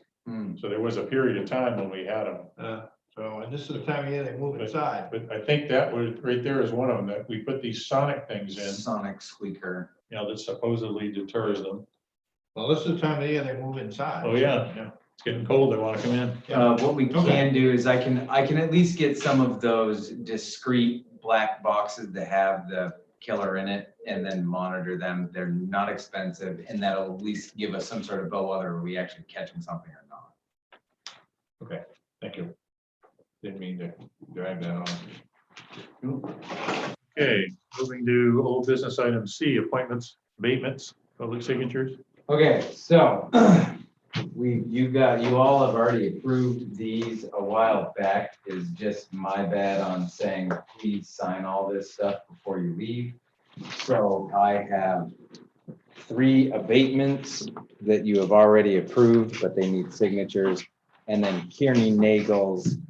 And what I can do while you're signing those, or as long as we all commit to hanging out right afterwards, I can print up the other appointments that you made and get those signatures today.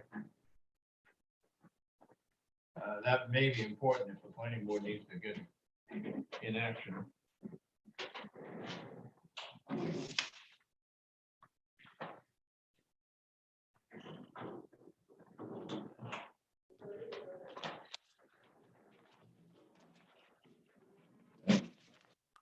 For shellfish.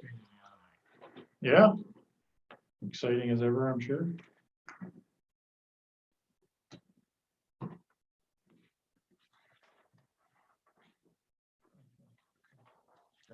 Appointment. So these are abatements we approved at the last meeting, correct? Meeting before last, I think. Okay. Yeah. Well, if you count the October 1st.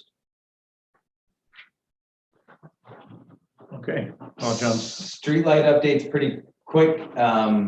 Everything is now just awaiting. CMP has said you are good to go. I just need to get the signatures from our executives. So we're just waiting on that, but that email from CMP was the green light. So theoretically, but I don't know if the weather is going to be a hindrance or whatever. There was a good possibility at the end of this week, we're done.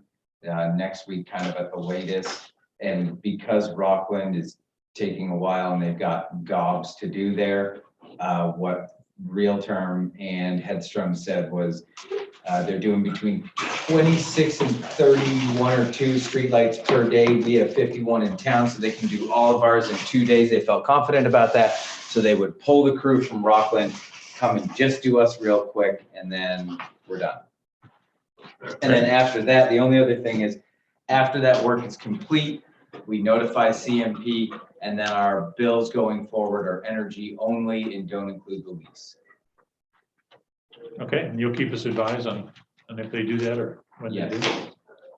Okay, personal property taxes. Status update. We have, so I got an update from Chelsea about that. We had 2 more make full payments. All right. And so she Really? said that we currently have delinquent and outstanding for like all personal property tax, maximum of 5.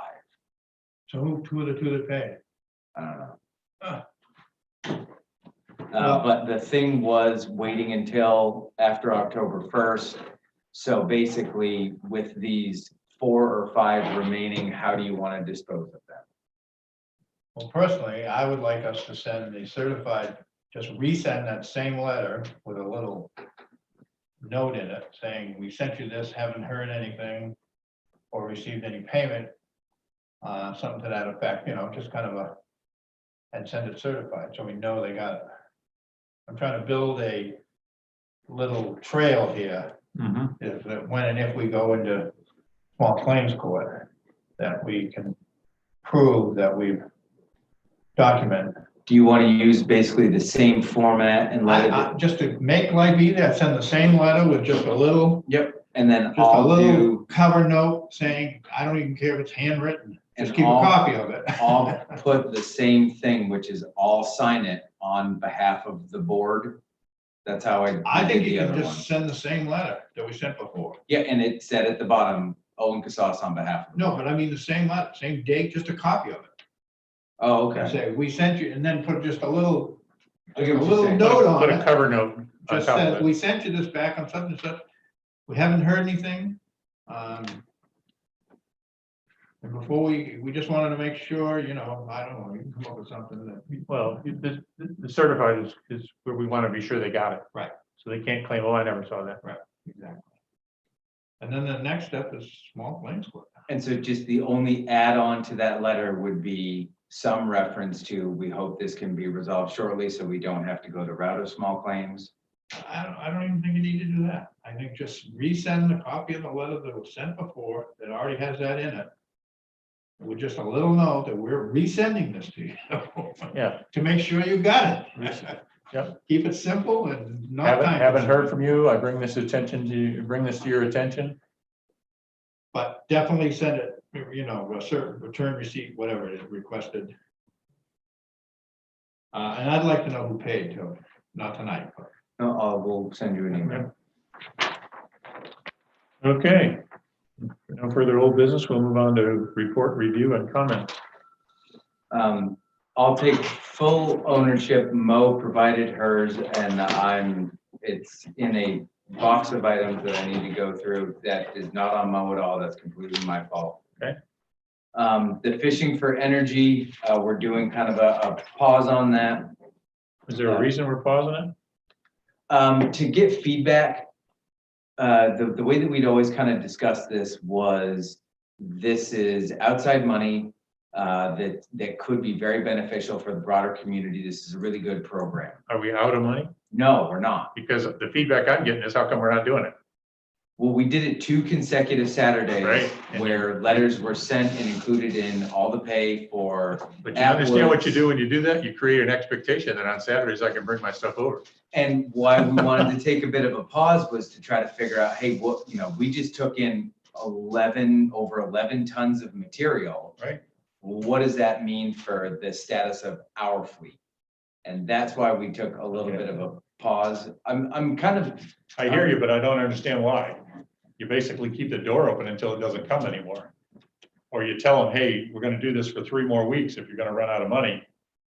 And that's it, until we can get more funds. But the pause, I think, is created Yep, the other amongst the fishermen. thing is, with the nature of how that program goes, there's been a desire on my part anyway, to really minimize how much Dana has to worry or care about it. And I'm not worried about that, Owen. I'm sorry. I mean, I hear you, but Dana gets paid to be there. right, We- under a certain we need- set of circumstances. Right. We've altered that set of Other duties as assigned. circumstances.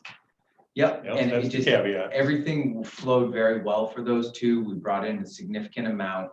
It did, but I understood that you had rope piled on pallets that you couldn't get into dumpsters. Why don't we put a dumpster for rope and a dumpster for traps. Yeah, the rope on that one specifically was, the waste hauler really wanted those things isolated, so we've sequestered that off so that we can have a exclusively rope or rope and fiber and really have it be compartmentalized. That's why those are off to the side. I agree, but instead of handling it twice, why don't you have a dumpster that's rope and fiber? So when they come, you put your rope in there, put your traps here. Again, don't disagree, the hauling, we would have had to have paid an additional hauling trip to set up and have 3 bins. Filling up one of the bins with lobster traps happens very quick. Yep. So we had 2 bins of lobster traps. They can't haul 3 bins at the same time. So to save a little bit, we did, let's do a bunch of lobster traps. We can keep rope and buoy off to the side. Once we feel we're good on that, we'll bring in another, and then it's. But now how are you gonna get that rope into the dumpster? Oh, we're not worried about that. But I have tractors nearby and I have forks. We've already talked about the loading of those. And even if that doesn't work, Jerry was confident he can scoop it up with his equipment that he has there and get it all loaded up.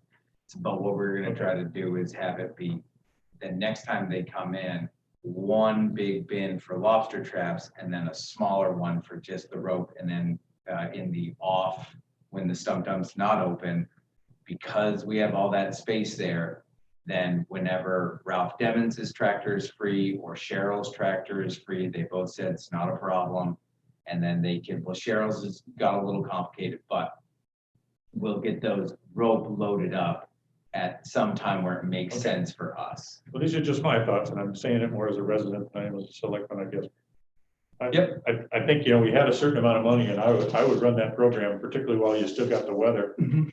But now that you've ended it, we're gonna have to announce it's gonna start again. We haven't ended it. Well, The way now that, you're not accepting it. here's the delicate balance, or my you- thinking behind it. I got you. If But we it's on pause. broadcast It it doesn't too really matter much why. and someone from Friendship or Cushion shows up and they don't have a stump dump sticker, Dana's gonna reject them. They're gonna say, well, this program's open for everyone. So the way that we communicated Why would you it, say that? Why would they say that? This is a grant for South Thomaston. correct, but the grant isn't specific to only accepting waste from South Thomaston. I communicated to the grantors that we're going to clean up our own yard first. Okay, And then as resources present themselves, we'll work with the Island Institute to actually really broadcast it okay. out. So obviously, we haven't cleaned up our own act first, so we should continue to take South Thomaston stuff first. Absolutely. So when you advertise it, you should specifically say, this is for South Thomaston residents. And the way that, yeah, no, it's fine. No, I could I'm definitely. really in favor of the program, and I don't want to see it fail because Nope. we're trying to micromanage the damn thing. And Fishermen don't have time or patience for this crap. the communication effort was, we know who the big operators are. Let's quietly communicate to their entire fleet. This is something for you all. And so Yep. we tried to just keep it pretty quiet, very specific to these big You operators. see, those are the guys that are annoyed because they've told their fishermen, hey, there's this program, you want to go do it? And then the fishermen go, wait a minute, I went over there Saturday morning, wasn't even open, they're not doing it anymore. And that's all. No, That's no, enough I feedback. appreciate that. That's Thank enough you. feedback. Okay, Um, I've read the warden report, the EMA report, the fire chief's report. I have no questions on any of those. Yeah, oh, and then just the only thing on the, on town meeting stuff, you do have, like I said in there, you have good options. If we think it's gonna be a low turnout, the church is definitely a more inviting atmosphere, but the airport is definitely open. Yep, I read your report too. Can I jump back up to tax collection? Yep. When you say the notices for billing taxes, are we talking about the foreclosure notices? Yeah. Yeah. I emailed Chelsea today just to get a sense of when that exact date is. I assume it's coming up. December 6th is the maturity date. Yeah. It's in the And next then you got the week and a 45, half. 30 Yeah, days, yeah. so, yeah, but that's important, and she's gonna be able to pull that off. And Yep. Okay. She's working on that. Do now. we have a lot of? I'm not looking for numbers. Same, but- same as normal, So we because got these are usual 18s. suspects? Yeah, 18s taxes, repeat customers. Yeah, okay. All right, And that's the only thing, when you refer to notices, that's the only thing, right? That's is the 35 to 40 day notice for the portfolio that's coming up. For the Sure. 18 taxes, yes. Yeah, okay. Other than the 5 or 6 persons we just talked about. Right. Yeah, okay. Yep. Okay, you want to turn to And treasurer's the last thing report? I'll just say is I'm very happy that we got it figured out with trash collection at the landing. That's Yeah. great. Um, I haven't seen the new trash containers, but I'm gonna make a point of stopping and look. Are we all, you actually asked this to be on the agenda and Owen touched on it in the report. Are we all set now for the election and COVID and? Yeah, that's right. Do we have a place where petitioners are gonna be able to set up if they want to? We'll probably just boot them outside. Yeah, if it's raining? We provided them a space. We're not God. I'm not sure that's what the. I mean, don't we have to under the law provide them a space? Yeah, outside. I'm not sure that's gonna. I've seen people in the bitter, bitter, bitter cold sitting outside. Yeah, I know. And it's a Okay. space allowance thing. It's at the discretion of the clerk to where you have to provide them Okay. space, but I don't Okay. believe it All right. If specifies you're- how. If you're willing to fight that battle, not you, but if she's willing to fight that battle, Well, I also think, I mean, under normal circumstances, that's kind of an easy thing to make happen under COVID space requirements. Yeah, We're okay. happy to do our best. but everything else is all set. We figured out they're coming in this way, they're gonna vote here, exit out through there, that's all. The only thing that I left for ambiguity in there around that is that guidelines are still trickling out, like we just recently got some additional guidelines from Secretary of State's Yeah. office. Like, for example, we have to, like, we're now mandated that everyone has to wear a mask to vote. I don't really know how they expect us to enforce that. I mean, I'm just only speaking for myself. I'm not gonna go toe to toe with a voter. And what's worse, saying that they were completely barred entry for not wearing a face covering and we infringed on their right to vote, or that someone was dumb and they So the came guidance through? from the governor didn't specify that you deny them. if No, they're the not in a mask. Secretary of State's guidance basically said you need to, and I'm very uncomfortable. I would contact the Secretary of State and say, what are we supposed to do if someone refuses? So Chelsea and I talked about it. We're just pretty uncomfortable. What we had talked about internally was doing the same thing that we've been doing. It's not anything based on a Secretary of State's executive order. It's the Secretary of State's interpretation of a governor's executive order. We already referenced that governor's executive order for everyone coming into this office where it says the governor So requires. we'll have masks available for people. if they We will show up have without- masks, we'll have sanitizer, we'll have everything. Everyone will be given that opportunity, but if an individual says no, I just don't want to put it on the clerks and the No, wardens. I still would contact the Secretary of State and ask them in that specific case, what do we do? So you're not dealing with it in a crisis mode on election day. No, and Personally. Just to protect you. like I said, it's continuing to trickle out from the Secretary of State's office. We get some about once a week that kind of has a slightly rejigger, but for the most part, the bones of what we're doing are all there. Chelsea's going to continue to work with Brian and Amy on a good plan for cycling. They have a plan, but if Secretary of State's office comes out with anything, we might have to adjust. Now, what happens if it's a call? Are we gonna have to suspend voting? No, the way that I mean, I don't want to speak exactly to specificities, but it's like a guided tour. You will be, like, the vehicles won't necessarily be pulled out. You will be guided So to if an we're gonna exit. exit out of this door and they're running in to get their turnout gear.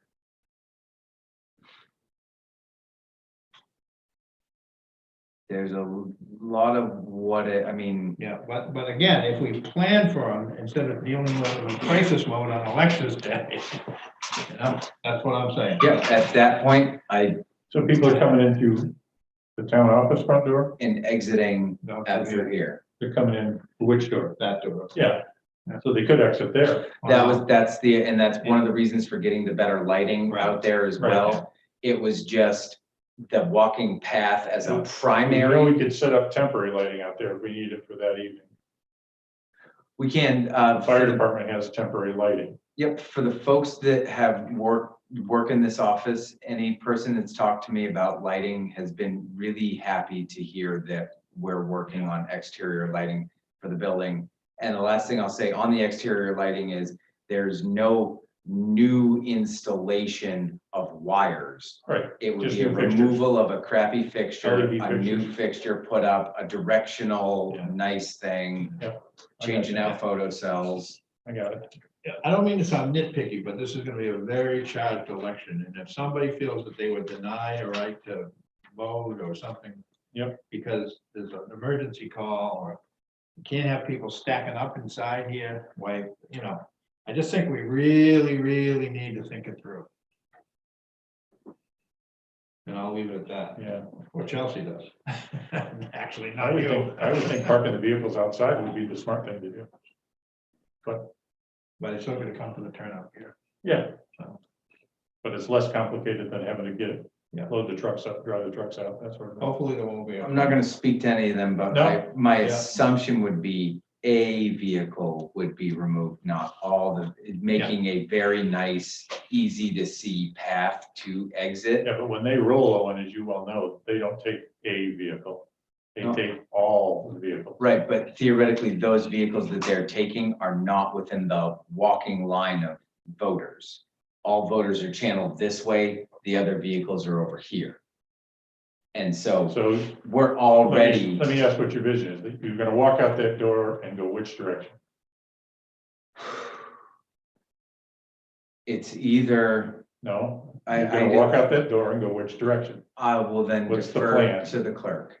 Okay, I have a general understanding of the plan. Okay. They've been working on it in specificity. All right. Finances, I guess before we leave that, if the clerk feels that she needs to meet with us or discuss this with us. Yep. Then she shouldn't hesitate to do that, and you should, and you communicate that. to her. or if there's department head coordination required and Right. she'd like our help I with guess that. if we can't play nice in the sandbox here. no, that I will say this about my observations, the interactions between Amy, Brian and Chelsea have been great. They have a good plan. I'm just working on other stuff.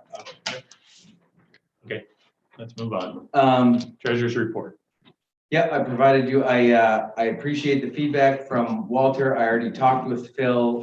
Basically, financials going forward will now be in either one of two styles. One style being you get the month closed out, you get the year to date for the trios, but then we will also be utilizing that template that John and Walter worked up that really just shows top level certain revenues, certain expenses. I started doing that. I was hopeful to get it done before this meeting, but we'll start providing those so you can see high level details and then zone in if you want to on certain things.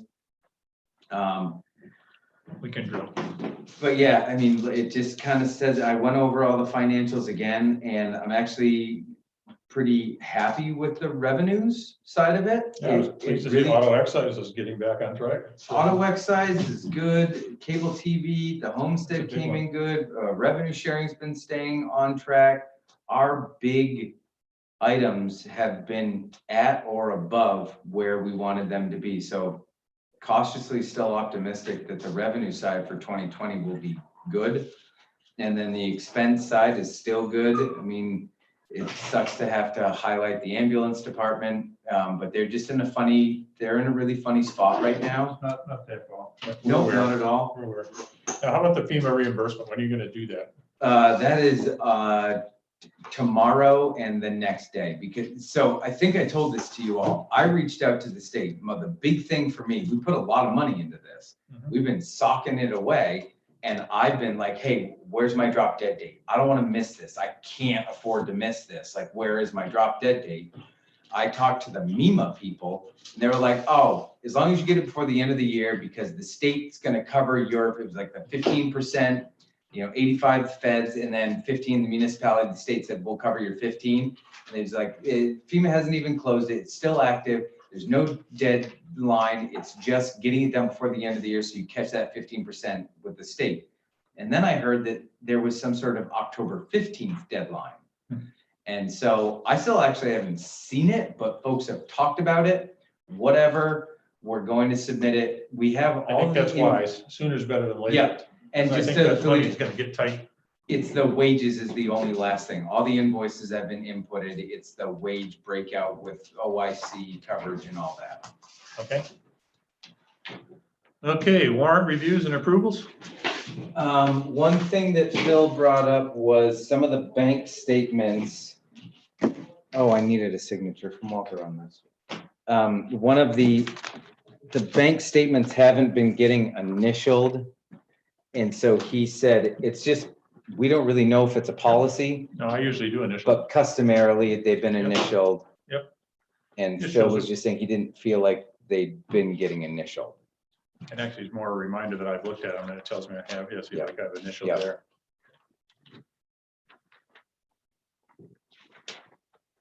And thank you all for being great, like for motor vehicle checks and making yourselves available to countersign some of these checks.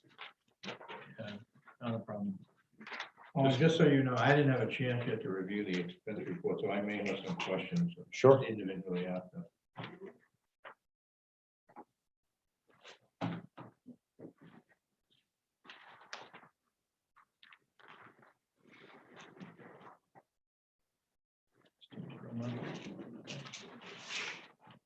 All right, nothing there that excites me. John, you want to look at the? Yeah. Get a moment. Yeah, we didn't have correspondence on here, but we've got 2 solicitations for donations. Yeah, One from Life Plate and one from Coastal Opportunities. my understanding from bringing these to you previously, you didn't feel comfortable putting provider agencies into the budget, but wanted to be at least informed of Yeah. when those communications came in. I say that the tradition has been that, since we're working with other people's money, that donations on behalf of the town have not traditionally been made, at least not while I've been a selectman. And then the one communication that I included today was the request by Sharon for the Ripple Initiative. She wants to see about the potential for about 6 months through the winter months, us storing furniture in the basement of Guilford Butler. It's basically blank space anyway. It doesn't need to be, we're heating it anyway, but like it doesn't need to be at a certain Whose temperature. furniture? It's a nonprofit called the Ripple Initiative. I only got a brief understanding. It's basically a food pantry, but for furniture. And so someone puts in a request and they tell them what they have. And then if they meet the criteria, the individual does not get it. Sharon and an assistant come, they get the good. They get the good So to they're the looking for free individual. warehousing is what they're looking for. No, they- Not free. Oh, they want to pay? Yeah, we just got this today. I We haven't seen did, it. and what I said was I'd provide this as a communication. I said, I have already emailed the insurance people to figure out what that looks like. I said about the next time would be October 27th. I'll at least get it to them so they know what we're talking about. Yeah. By October 27th, the only thing, they're booted out of their place October 31st, so it would be tight for them to do all the moving, but that's not really our problem. The problem is, I just- are we allowed to and do you all want to? And the liability issue is their good thing. I would, if we break a water pipe and destroy their furniture, Yeah. who's paying for it? I mean, She says that they have, They gotta I think hold that up. she said they have up to $2 million in insurance coverage. But again, I just emailed our insurance underwriters and asked them, sent them some information. I don't think I've heard anything back yet. Yeah. so we'll table this till the 27th. Yeah, just wanted you all to start thinking about it. I haven't If- seen it yet, so. Yeah, and I feel like I Something need a sent to chance us. to read it and. She right out of sent the- it, I printed it off. Right out of the gate, I do have some concerns. Yeah, I certainly want to hold harmless issue there or something. And I don't know, Okay, yeah. so you're gonna put that on the next agenda? Yes, I mean, as long as it comes back with even any sort of potential from Right. insurance. Right. Well, I also have concerns, we know that that's not a safe area down there. Right. And the architect and the fire marshal's office told us we shouldn't be using it, so. Interestingly, one of the few things that they've always said is an okay use is storage. Okay, schedule future meetings. Okay, the next future select board meeting is the 27th of October. We just talked about that.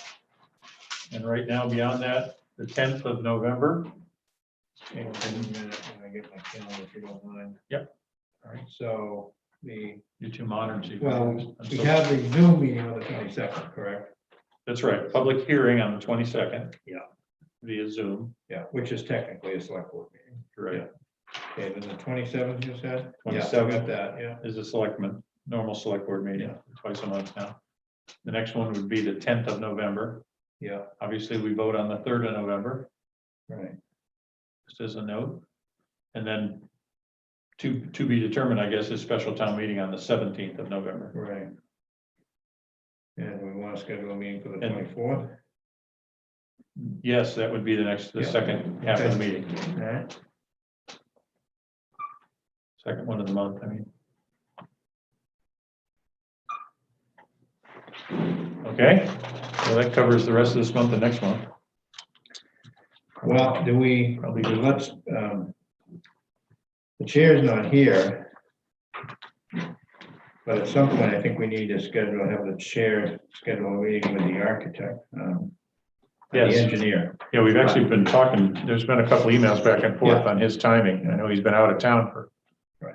a while. Well, I think- He's got so I he think- has the person that does the click and move, Yeah. and that individual's been out. But I think the chair should just, since we agreed we weren't going to discuss that, we shouldn't, and in my opinion, is the chair should just schedule that meeting. Consult with us and the engineer, obviously, but with plenty of notice. Like Yep. 7, 8 days, not 2, not 3. Well, I think, the first thing, again, going back to your motion of that night, is we need to task him to look at alternatives. Which we did. We did? Yeah, that's what he's doing. Yeah, Owen conveyed that to So- him based on the motion. Oh, really? Yeah. What are all those, what are those alternatives? Well, he's working. Is he just making them up? He's working on something. Oh, okay. So we've left it to him to determine what the alternative. Well, with really good Throw something out input there. from the community, he Right. was at the same meeting that Yep, we were at, he heard No, everything. I understand. We've had some very light emails back and forth about, hey, what we're Okay, looking for now. those are the is kind of minimal. emails that I would like to see us CC'd on, because I wasn't aware of that. And if you would CC me on that communication with him, task him to do that, I would be aware. I didn't task him with that, it was interpretation of the motion. Okay, but somebody followed up after the motion. I actually think that someone from the board said, make sure Andrew's aware. And so I emailed him, making sure he had the motion. Okay, any Yeah, but further? again, that email, simple copy, then we would have known, it would clarify things, so. Any Okay. further issues to come before the board? I don't think so. And then just please don't skedaddle so I can do at least the go ahead. planning board people. We'll do that now. Go ahead and do that, and well, why don't, want to make a motion to adjourn, then? Yeah, I'll entertain a motion to adjourn if there's no further business for the board. No comments on, no one wants to comment on one before I? Yep. Anything on YouTube? or- Okay. I'll move, we adjourn? Okay, I second the motion. Any discussion? Hearing none. All in favor of adjournment? Spear, aye?